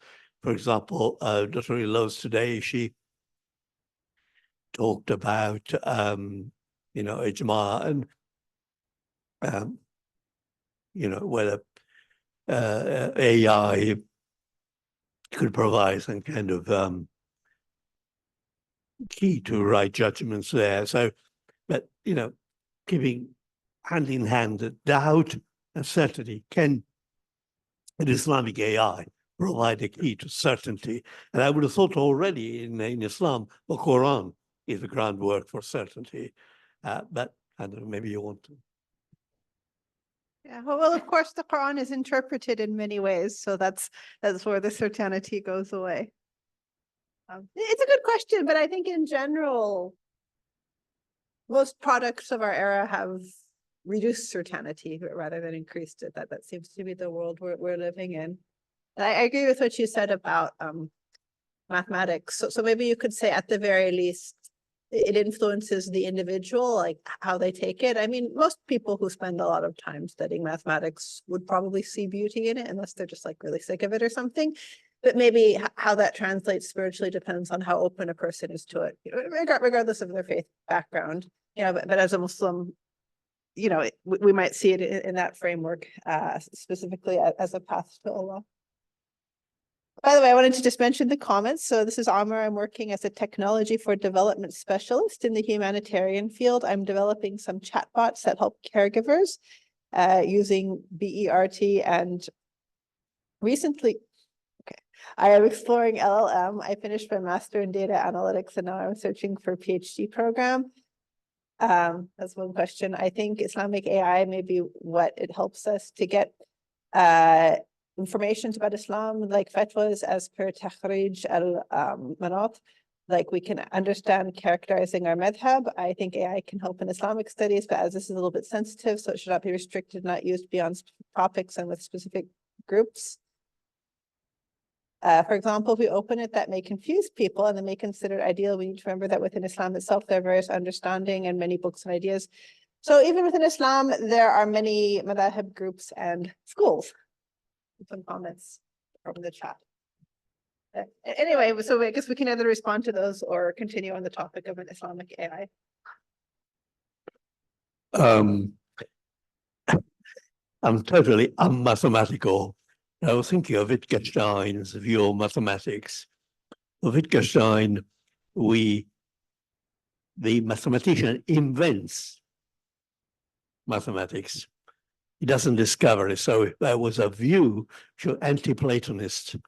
It is not the mathematical entities that are out there to be waiting to be discovered, but they're created. But according to Wittgenstein, anyway, I don't know if an Islamic view about mathematical entity, you'll have to tell me. If we talk about the concept of Ijtihad, my understanding is that that's the incremental approach to the situational thing. So, for example, if maths is there to be invented, if that is leading to knowledge of something like an electromagnetic field, then I think that's of incremental value. Consequently, that could be incorporated into Islamic AI for the future. Whereas if it's like mathematical, pure esoteric maths with no obvious applicability, I think the concept of Ijtihad, incremental value, is limited, and consequently, you might say that's not part of Islamic AI. Yeah, just weighing on historical Muslim views of mathematics, there isn't really one single view, of kind of what is mathematics per se, or numbers or mathematical truths and so forth. Ibn Sina went away from the idea that they exist independently, and strangely, that was influential. But in any case, one thing I've pondered is that the concept of being Islamic per se does seem to be a bit more of a modern question, which again, I think probably emerged with the ascent of Europe to cultural and scientific and political ascendancy. You don't really notice, say, in 9th century texts, people talking about the Islamic way to do things. In fact, I have found that sometimes it seems like the earlier texts focus on Allah more, and things, say, from our time focus more on being Islamic, which is understandable, given the world we live in. But sometimes I feel like there is a shift towards the ideology rather than Allah. So I'm not, even if there's one is supposed to lead to the other. So I'm not sure how that would feed in necessarily to an Islamic AI or an Allah-centered AI, but perhaps someone else might have thoughts.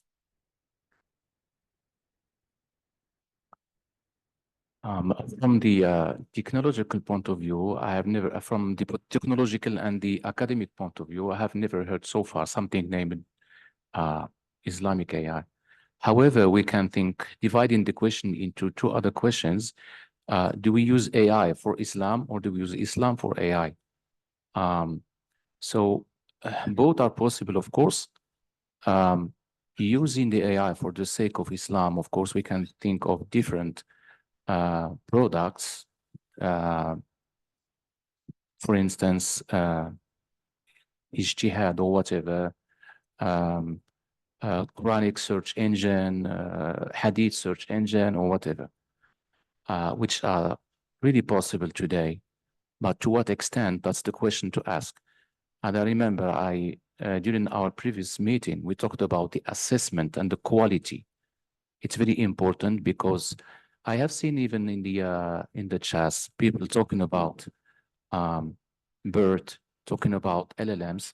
These new AI technologies are only one possible technology to use. However, in AI, we have different paradigms. We have AI started with different paradigms than those that we are using today, such as BERT, LLMs, ChatGPT, etc. And some of them seem to be more Islamic compliant, maybe. So the trend is not to say, I'm using LLM, then I'm using something that is more Islamic. It's important to be aware of the different paradigms in AI. You have, for instance, the rule-based approach or paradigm, where everything is represented as rules, and Islam and the Islamic law and jurisprudence is maybe designed as a set of rules. So it's important to be aware of these different paradigms in AI. If you want to build something that is more Islamic compliant, I'm not against at all BERT, I'm not against LLMs, I'm not against ChatGPT, etc. But it is important to be aware of the drawbacks of every paradigm. Now with LLMs, we see what is known among the community, something that we call hallucination. And this is not something we can enable in making ijtihad or making a given decision about something that is Islamic compliant. So it's important to be aware of these different paradigms to see what maybe, one of the new trends in AI, it is something that we call today neuro-symbolic AI, which combines both the neuro approach that we are using today, which is behind the LLMs and ChatGPT, but they are combined with the symbolic AI that existed 30 years ago. And this opens the possibility to have something that is new, that is reliable, etc. Now concerning the application of Islam for AI, it's more the ethics, where we have both the Western point of view of ethics, and we discussed this before, that Islamic ethics is a bit different. They have something in common with the Western point of view, but in Islam we have some other concepts that are a bit different from the Western point of view. And it's interesting for any AI practitioner at least to be aware to place ourselves, whether it is Islamic compliant to do some work or not.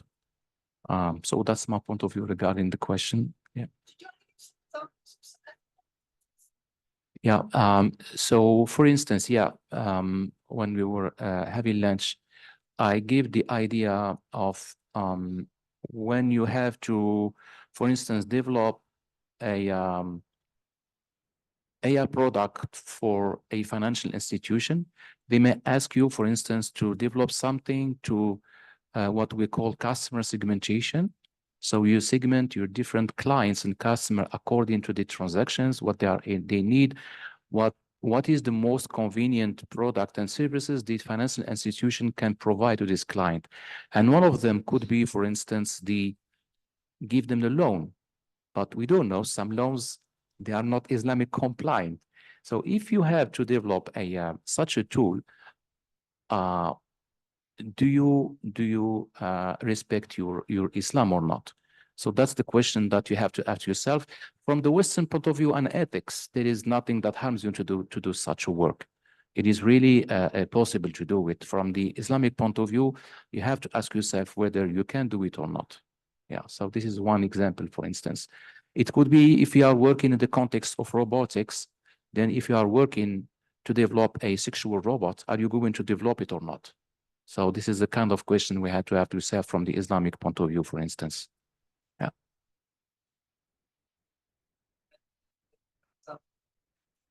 You have to make nikah with a robot first before. Yeah, just to add the point you mentioned that we had over lunch with their can develop like sentient robots.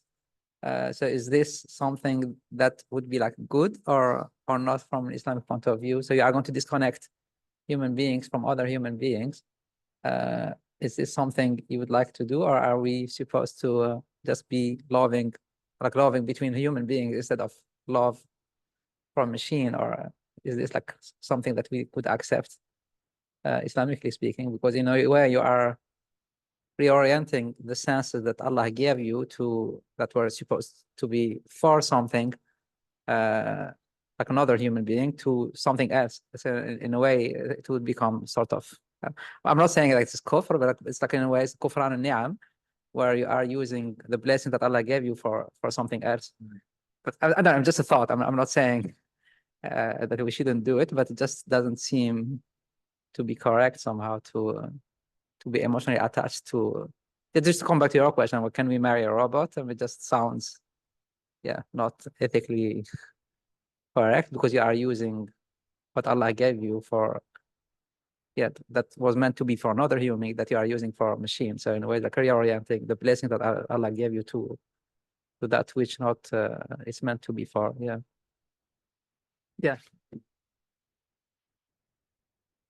Following on from this, idea of emotional attachment, and there is, I think, cultural relevance in this, because, for example, if you look in the West, there are a number of elderly and other people who live on their own. Now, it's possible to foresee intelligent devices that are robots, that do speech recognition and everything else that is at the leading edge of AI, that can actually help a person, live their life. So in this sense, in the independent way of living, attachment to a robot can develop. But I think if the same machine were to be, in the Islamic framework, have its prayers and Islamic knowledge embedded within it, and that person would see it as an overall attachment to the reason for attachment is a greater thing, like it's provided by, for godly Islamic reasons, and it helps you. Of course, that the attachment will develop, but it can't become the attachment in itself, because it's part of a greater purpose that's helping you to live a life. Now, in Muslim society, I think the level of independence is lower because there's frequently family members that are there. But it's not inconceivable that Muslims who are, for example, living in Western societies who are more dependent, dependent on resources, and people are absent working, and they're from a rural part, and the people are working in the rural urban area. Then, emotional attachment to a robot assumes significance, but it still needs limiting. It occurs to me that I think for humans in general, our idea of what constitutes a suitable mate is probably largely based on early childhood imprinting.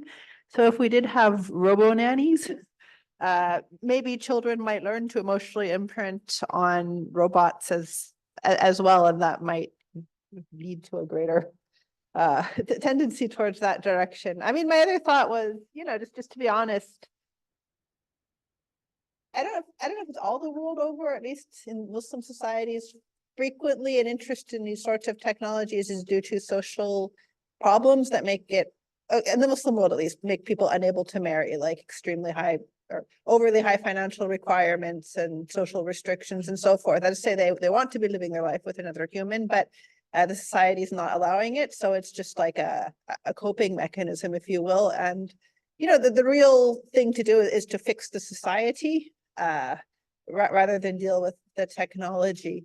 And I would dare say, I think in parts of the world where this sort of thing is starting to become acceptable, it's still due to some sort of social problem, maybe a bit more of a social breakdown or dehumanization, the tendency for relationships to become a bit more digitized, people communicate on WhatsApp and stuff, but maybe more than in-person contact. So, I think it's ideal to look at the root of what's going on. But of course, as humans, we often don't do that, and that's oftentimes difficult.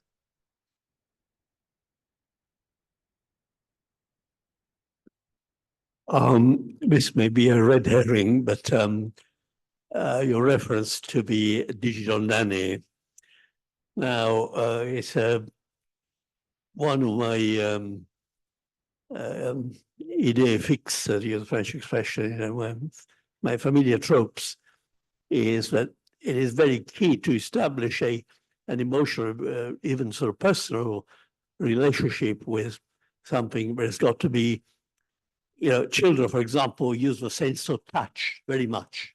They have to touch. Now, they do touch teddy bears and toys of all kinds, but I don't know. You see, we have a digital nanny, which is made of something plastic or silicone. But I keep feeling that unless there is something is embodied in a form, which is, because touching a human organism, you can feel the warmth, because blood inside is flesh. But touching something synthetic, I find it quite difficult. So the question of the embodiment, what it would be the embodiment of that AI? If it is a nanny, it could be a friend, it could be, in the case of a lover, it's more complex. But again, maybe I'm wrong, maybe because children can be very attached to a toy which is not protoplasm, which is not, but maybe I keep feeling it's very important.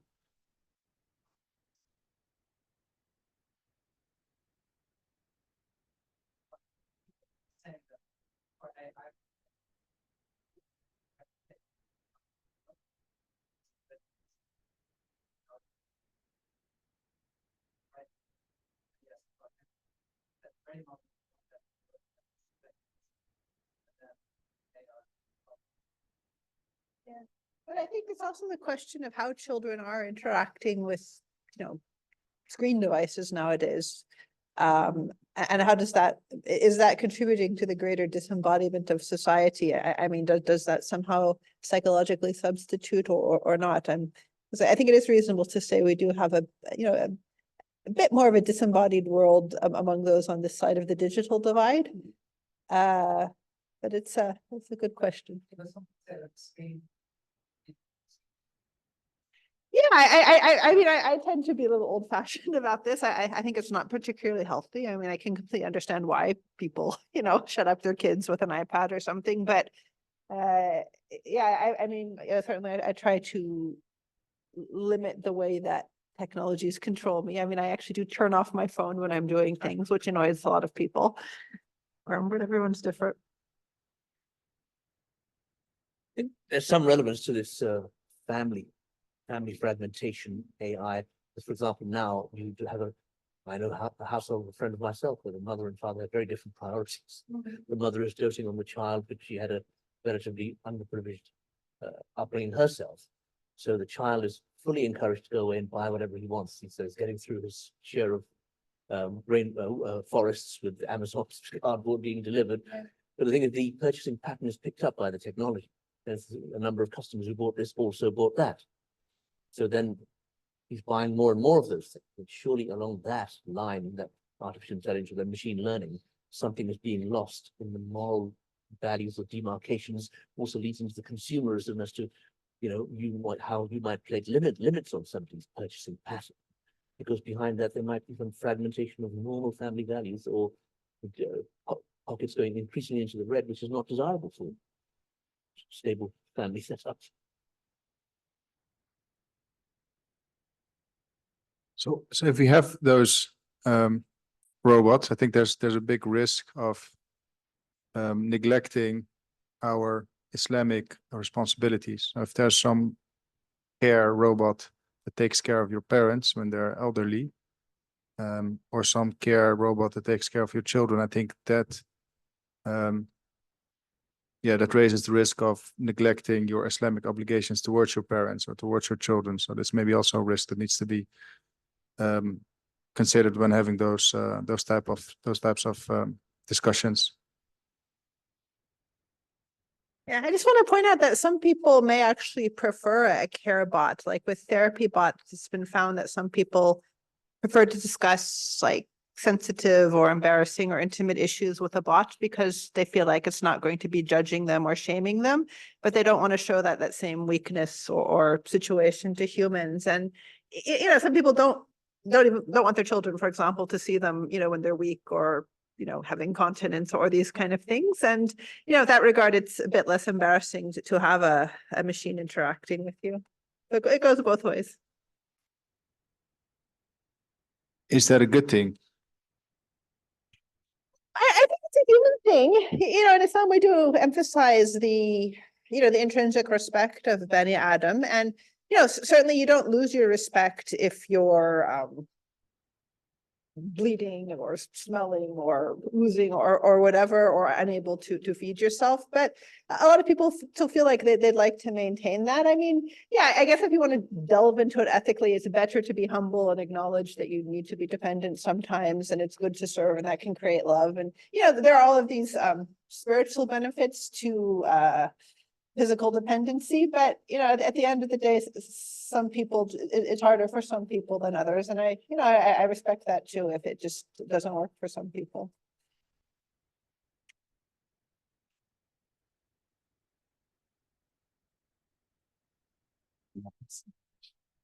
Apologize, I'm missing context because I came late, so I'll just throw some reflections in regarding embodiment. So I think we've been talking about embodiment, we've been talking about human experience. I think we need to be sensitive to the huge variety of human experience. I'll just give one example of that. So, I mean, even in the really excellent remarks that have been made, I sense that we were centering the experience of able bodies, and there's just not enough attention given to the experience of other abled bodies, those who may be missing a limb or who have prosthetics and so forth. And there is a lot more research that's been conducted, empirical evidence that's been gathered in connection with the experience of those who have different kinds of abilities and relationships with their bodies than what it might be the statistical norm, right? And when you interview or when you observe and speak to those, you look at the evidence, and it's just anecdotal. I'm sure we know individuals in our family or among our friends who may be wheelchair bound or whatever, right? Their experience with their bodies and tools and attachments is wildly different. And often it's tacit. It's actually very hard to articulate that relationship. And I think that I would suggest that when we examine the question of artificial intelligence and the embodiment of artificial intelligence, insofar as that even makes sense, I think it would be very illuminating to consider the experience of those bodies which are not, plus or minus sigma of the statistical norm of what counts as a human body. For example, like in fiqh, I mean, fiqh, most of it is related to body, I would say, like because you are prayer, you are moving your body, fasting, you are not eating. So zakat, also giving some from the money that you earn. So that hajj, move around, move your body around, So I would say that embodiment is essential. If we take from this point of view, in Islamically, embodiment is essential, right? I'm going further than that. I agree with you.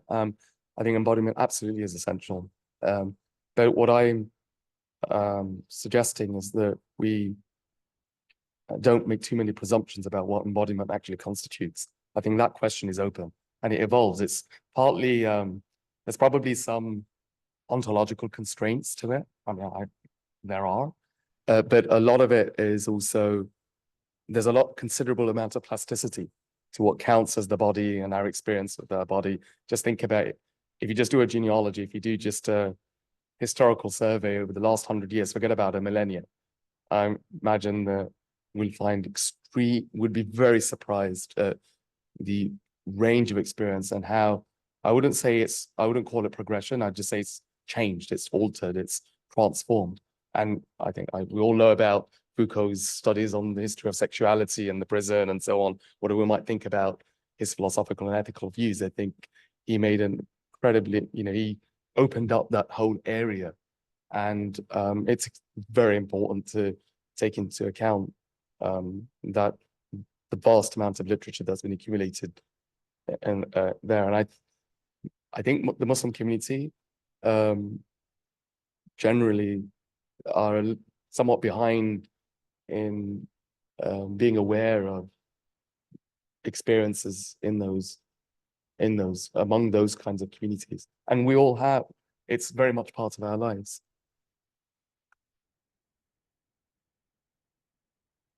Yeah, yes. And so that's, I think, other comments about this question or other, yeah, anything from the net or?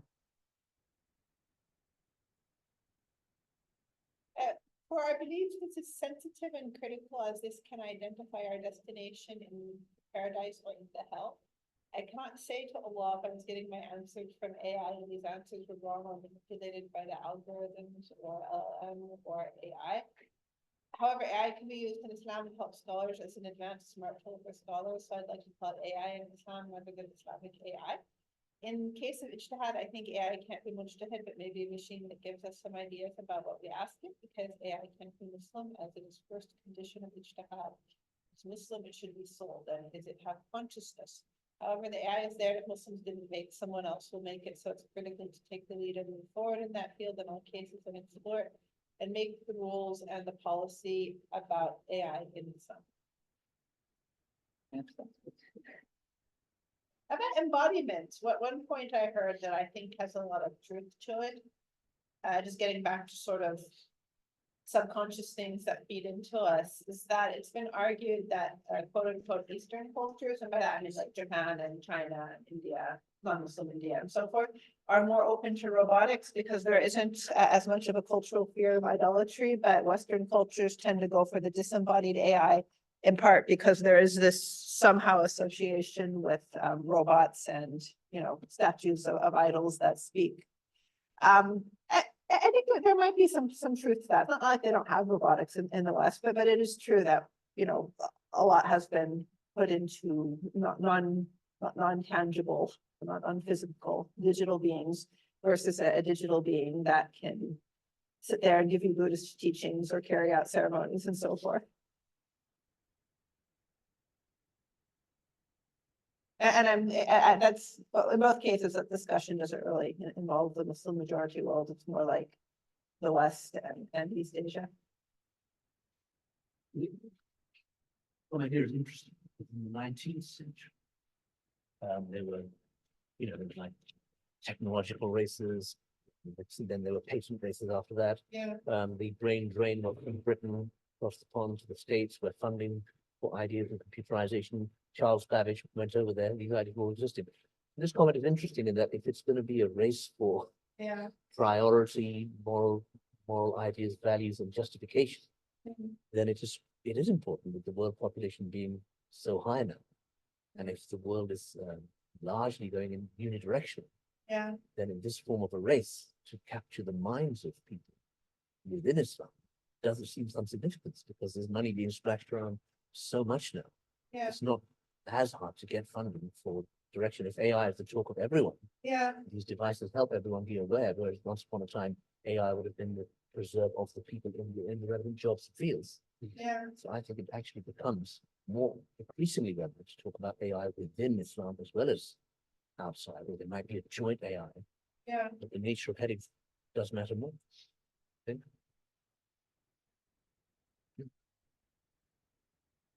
Yeah, I just wanted to bring it back to what you said about it being used as a tool. So if a Muslim has a bionic arm, say, they'd see it as a tool, right? It's, rather than maybe someone in the West thinking of themselves as being part human, part robot. I'd like to probe that actually. I think it's a really interesting question. What is the relationship between human, like conventional human, but however we want to define that, and a tool, or an accessory, or an attachment? And I think that relationship actually varies itself.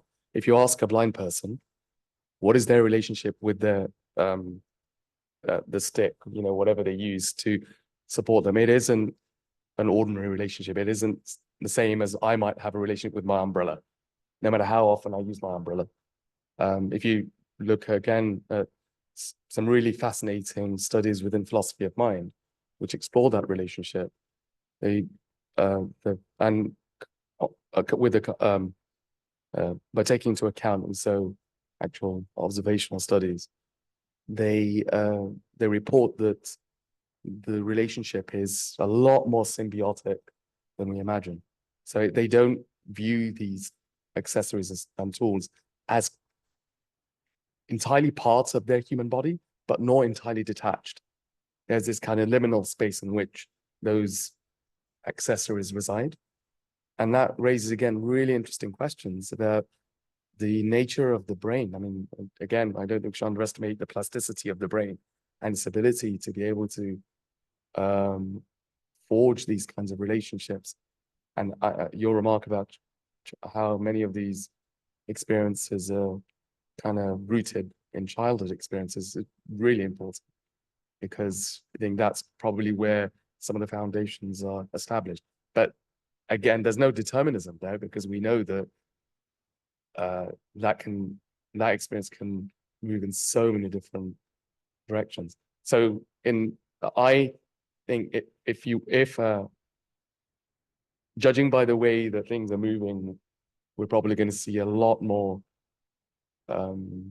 robots as part of kind of ordinary human experience. And it'd be really interesting to see what relationship holds. And I just thought of the relationship that humans have with pets. How has that evolved, right? We have cats now, but prior to that, I couldn't understand the attachment that humans formed, particularly in this community, in this culture with dogs. It's not part of the culture that I was brought up with, but now I understand, right? So I'll leave it there. One question that comes to my mind, when you think about robotics, so far we are thinking about individual robots, but what would be the case in case we have, and not only one, what would do these robots all together?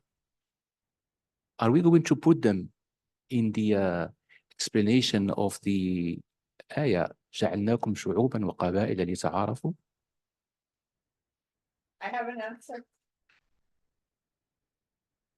I think I might have said this last time too, but I'm gonna say it again.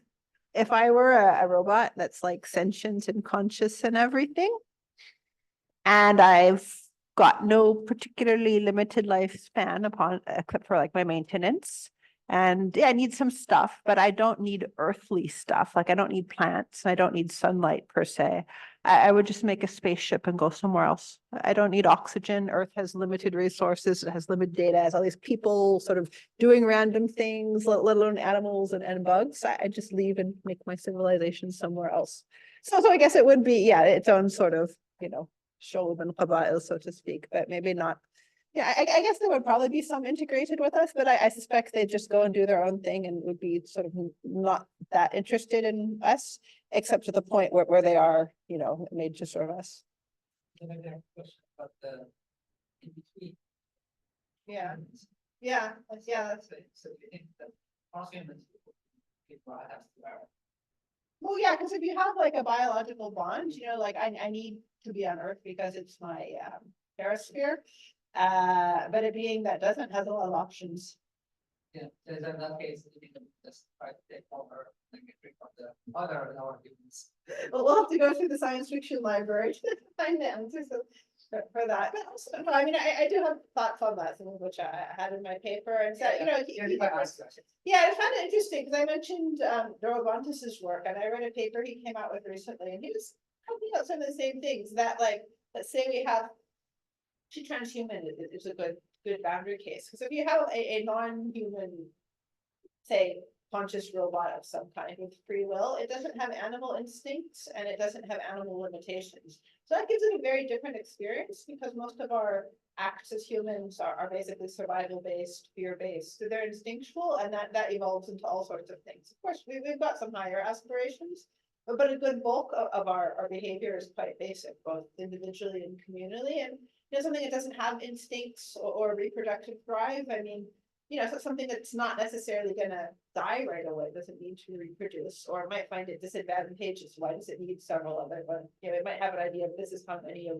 my type that I need to be maximized. It's a completely different situation. So the idea that they're all just gonna overpopulate and take over the earth, I think is based on how humans behave and not a genuinely non-human alien species would behave. But transhumans, of course, would presumably still have the drive to reproduce and a territorial instinct, a feeding instinct, and then of course the ethical issues with the ego, and whatnot, kick on. So that's a good question. So, yeah, oh, sorry. So if there's a robot like that, then that robot's going to be super intelligent. So there's no other outcome than that robot becoming Muslim. So I don't think we should have that concern of that robot wiping everybody out. So no worries, everybody. What it would mean to be a Muslim, as you mentioned, a lot of our practice is related to embodiment. And if they're not having a human body, or if you have something that's not a robot, it's just like a digital artificial intelligence. What it would mean for it to be Muslim is probably different than what people talk about when they talk about this person being like a practicing Muslim or whatever. So I mean, yeah, as Muslims would agree, it would be Muslim, so to speak. So it would acknowledge Allah and put itself in that path, hopefully acknowledge good ethics, but it would also be something different. This discussion about the Islamic use of AI for a moment made me wonder what it would be like to have a Christian usage of the AI. But I'm not going to try to answer that question. It is either too banal or too complicated. But I was thinking of a famous story, a legend, a rabbinical legend of the chief rabbi of Prague, who had created by magic an artificial being called the golem. I mean, if you've been to Prague or if you know the story, the golem is very important in Prague, part of the folklore of Prague. And initially, the golem was simply a worker, simply someone who was helping the rabbi to tidy up the synagogue. He was doing jobs. But then, for some reason, one day, in order to make the golem go alive, the rabbi will place a little parchment in the golem's mouth with the name of God. And so the golem would behave in an exemplary way. But one night, the rabbi forgot to take out the little parchment.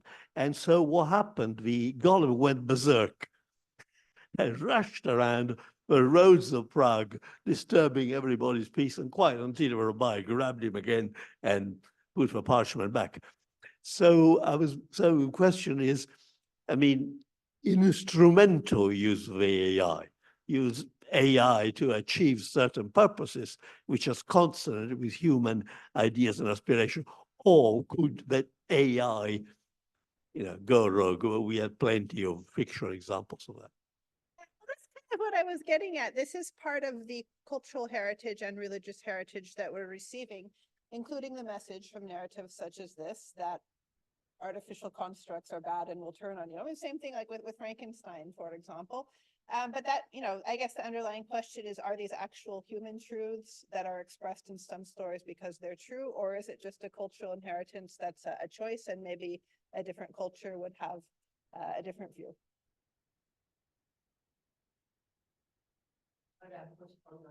Christian, are you aware of any Christian AI or AI based on Christian worldview? I mean, are there such things or? I'm not.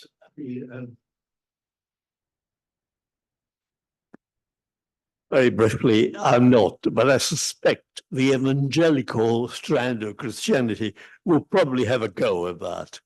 I mean, they will be divided between considering satanic and making a use of it.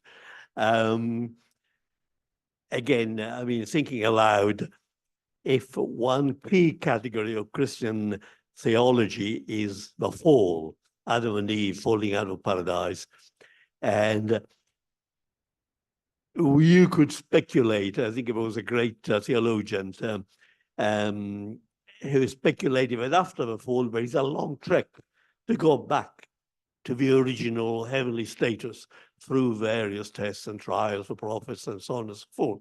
So you could say AI could be a way of going back to the original, but this is just, I'm thinking aloud, I don't know. You're more likely to fall into, especially the evangelical strand of Christianity, to fall into temptation and so on. This is satanic, of the devil, blah, blah, blah. Okay. I don't.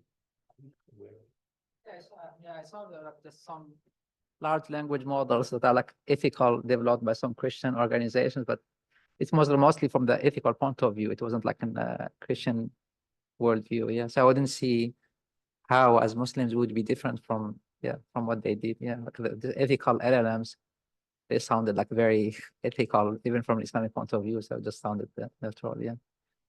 Yeah. Any comments? Just to go back on the question about transhumans, so, or maybe even just a human who has like a prosthetic that's that they've become attached to. So in sensory neuroscience, we have bottom-up processes. So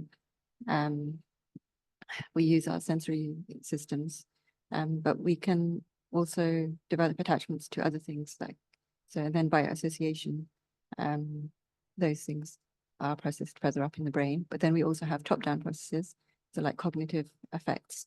And so traditionally in neuroscience, we always thought that it was just bottom-up processes, but now we know the top-down processes are so very important. And actually those haven't been incorporated in AI models. There's no feedback, right? Which is a major problem and a major limitation. So yeah.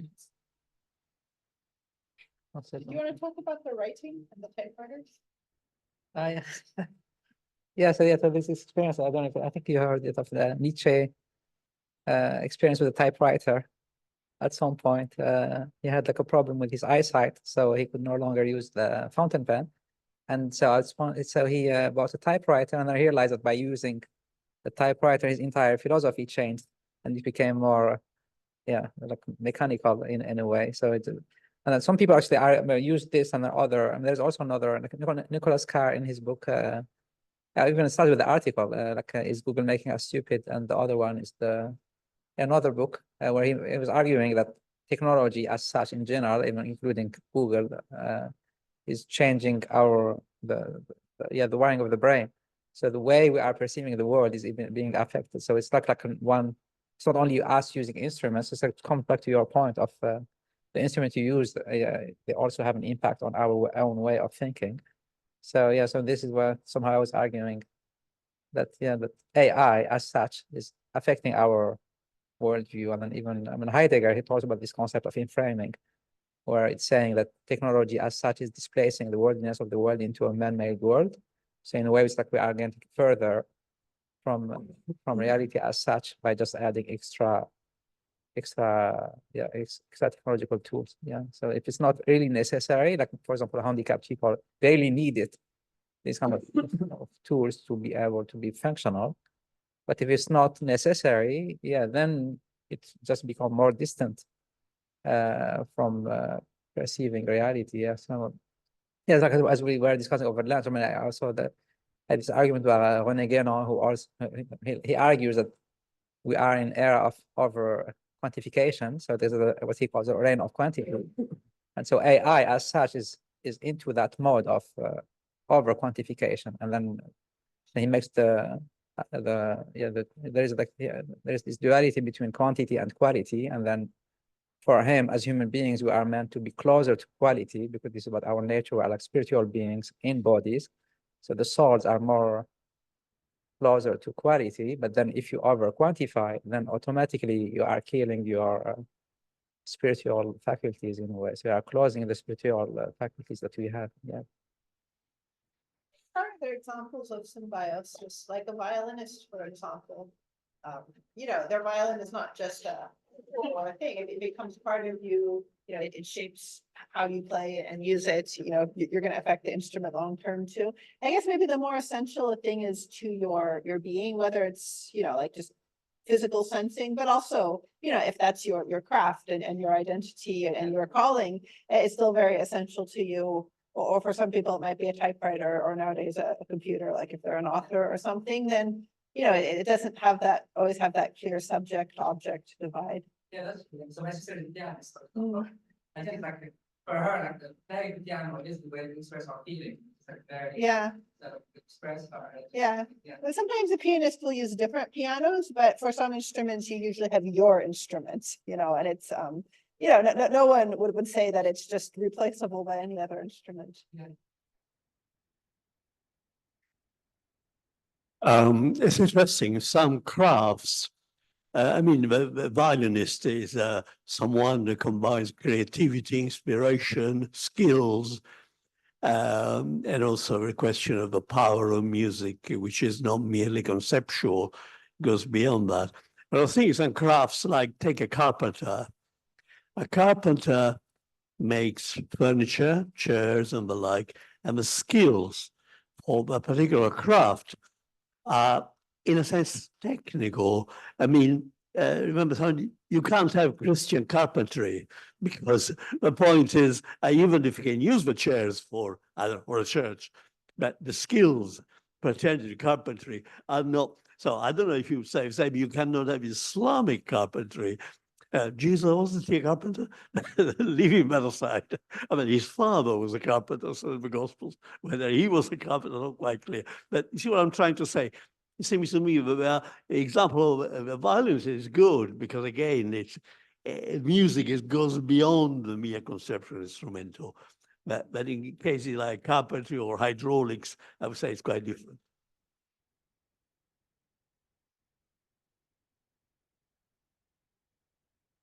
Another concern I have regarding the use of AI and ethics is we talked about robotics, but there is, for me, another very important and urgent thing to raise. It's about the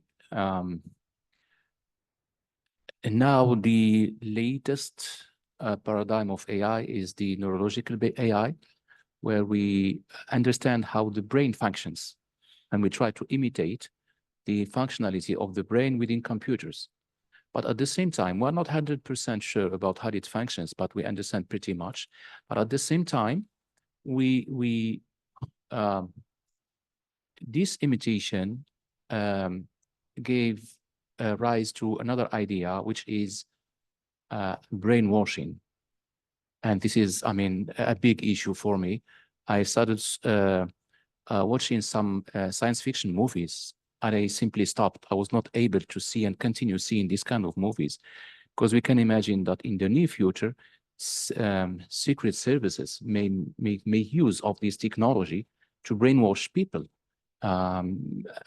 So we may in the short term see some people thinking something today and tomorrow thinking the opposite of it, because simply we put something on the brain with some plug and we think something completely different. So this is really, really extremely dangerous. So this is something, if we can have, it's not only against Islam, it's against, I mean, humanity at all. So I think it's something we should really be aware of and do our best, all our efforts to stop such sort of brain killing. Yeah. Of course, we already have corporate and brainwashing that is facilitated by social media and so forth. So it's something that I think for everyone, it's useful to be alert to it rather than be controlled to it. It is very subtle how these things do control us. You know, like you were saying, just recommended products on Amazon and so forth. In addition to that, which of course is, yeah, a whole new frightening thing. It's experimental to sort of class the LLMs that are biased in one direction, and then when you use that to get answers, they will always use that answer to put that bias. So in a way, when you ask a question, you start yourself answering according to the bias that's in the LLM. There's some LLM about social media, other one about social media, and then whenever you are asking a question, giving the answers that you are answers to your question based on the bias that's inherent in this. It's true conversation. It's already exactly.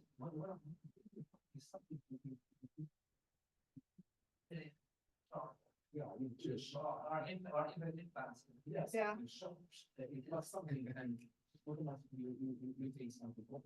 Yeah, but there is the question of could that be controlled somehow, through some kind of discipline or focus, like would we be entirely at the mercy of it, or would there be some way to resist and maintain the person? Yeah. True. Yeah.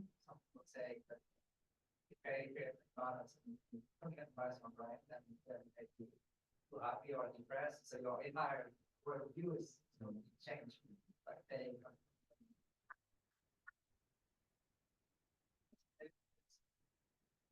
So maybe like this. Give a suggestion about stuff for AI and AI for stuff. So I guess we talk about Islamic AI, but then we can divide it. So stuff for AI, so AI for stuff. So what do you think would be important questions? So yeah, so it's trying to have this like working groups. But then I think it's nice to see what they got. Important question on stuff for AI, important question on AI for stuff. Even it's not for. Oh, sorry, that's not Islam for Christianity. Christianity for AI, not for Christianity. How do you see? That question I have to ponder on. But I once put as a bot the question, does God exist? And I got some kind of lecture about arguments pro and con. But if you put that question to an imam or to a priest, I suspect the answer you will get, yes. And then maybe the reasons will be given, that there will be an unequivocal answer, unless, of course, he's a very funny imam or a very funny priest. That will give you the answer is, do your programmers exist? Why or why not?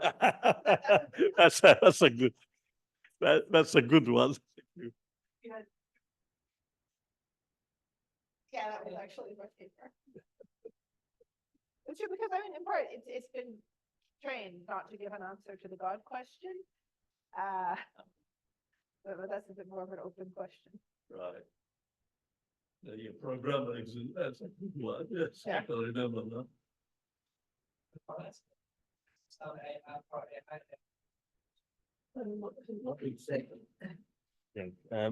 Yeah, there are plenty of people are alive still who are relatively old. A lot more people are relatively young. So to shift this paradigm, Islam for AI, we find more takers possibly amongst the older demographics who will understand the question. Whereas AI for Islam, the demographic will probably the younger people will answer it that way around. So I think again, for this reason, the separation of the headings can make sense.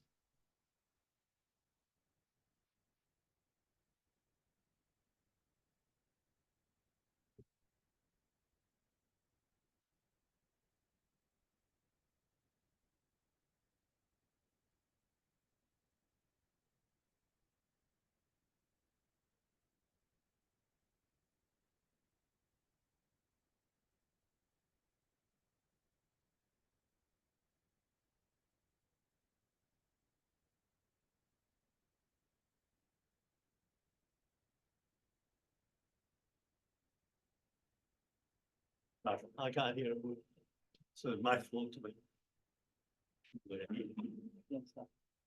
Yeah, so a Muslim should live in the world without the world living inside them. So we use these things as tools, whether sensory accessories or things for our higher goals. And that's what differentiates us from other people who are using these AI tools. I think that's important to recognize and remember.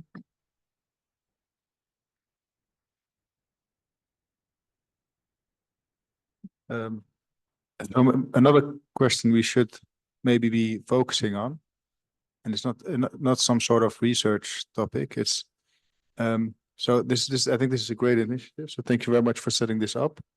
I think it's a very important topic. AI in itself. The more I look into this topic, the more I realize how much of an impact this technology is going to have onto so many aspects of our lives, including our religious lives. which raises the question, why is this room not full yet? So maybe another question we should be asking is, hey, how could we market this this initiative more?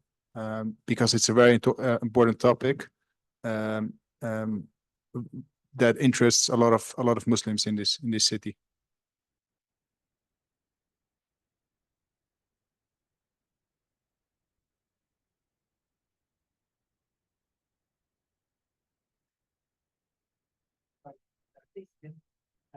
So, yeah, thank you very much. I don't know if there are any other comments from the chat or. There's a thank you comment in the chat.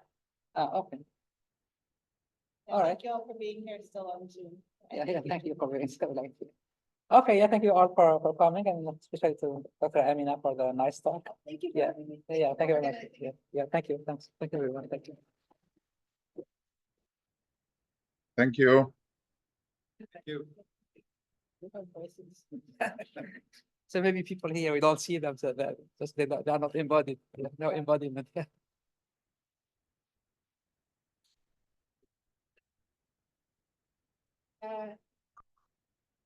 So. If you'll note somewhere, he wasn't able to attend this morning. I told him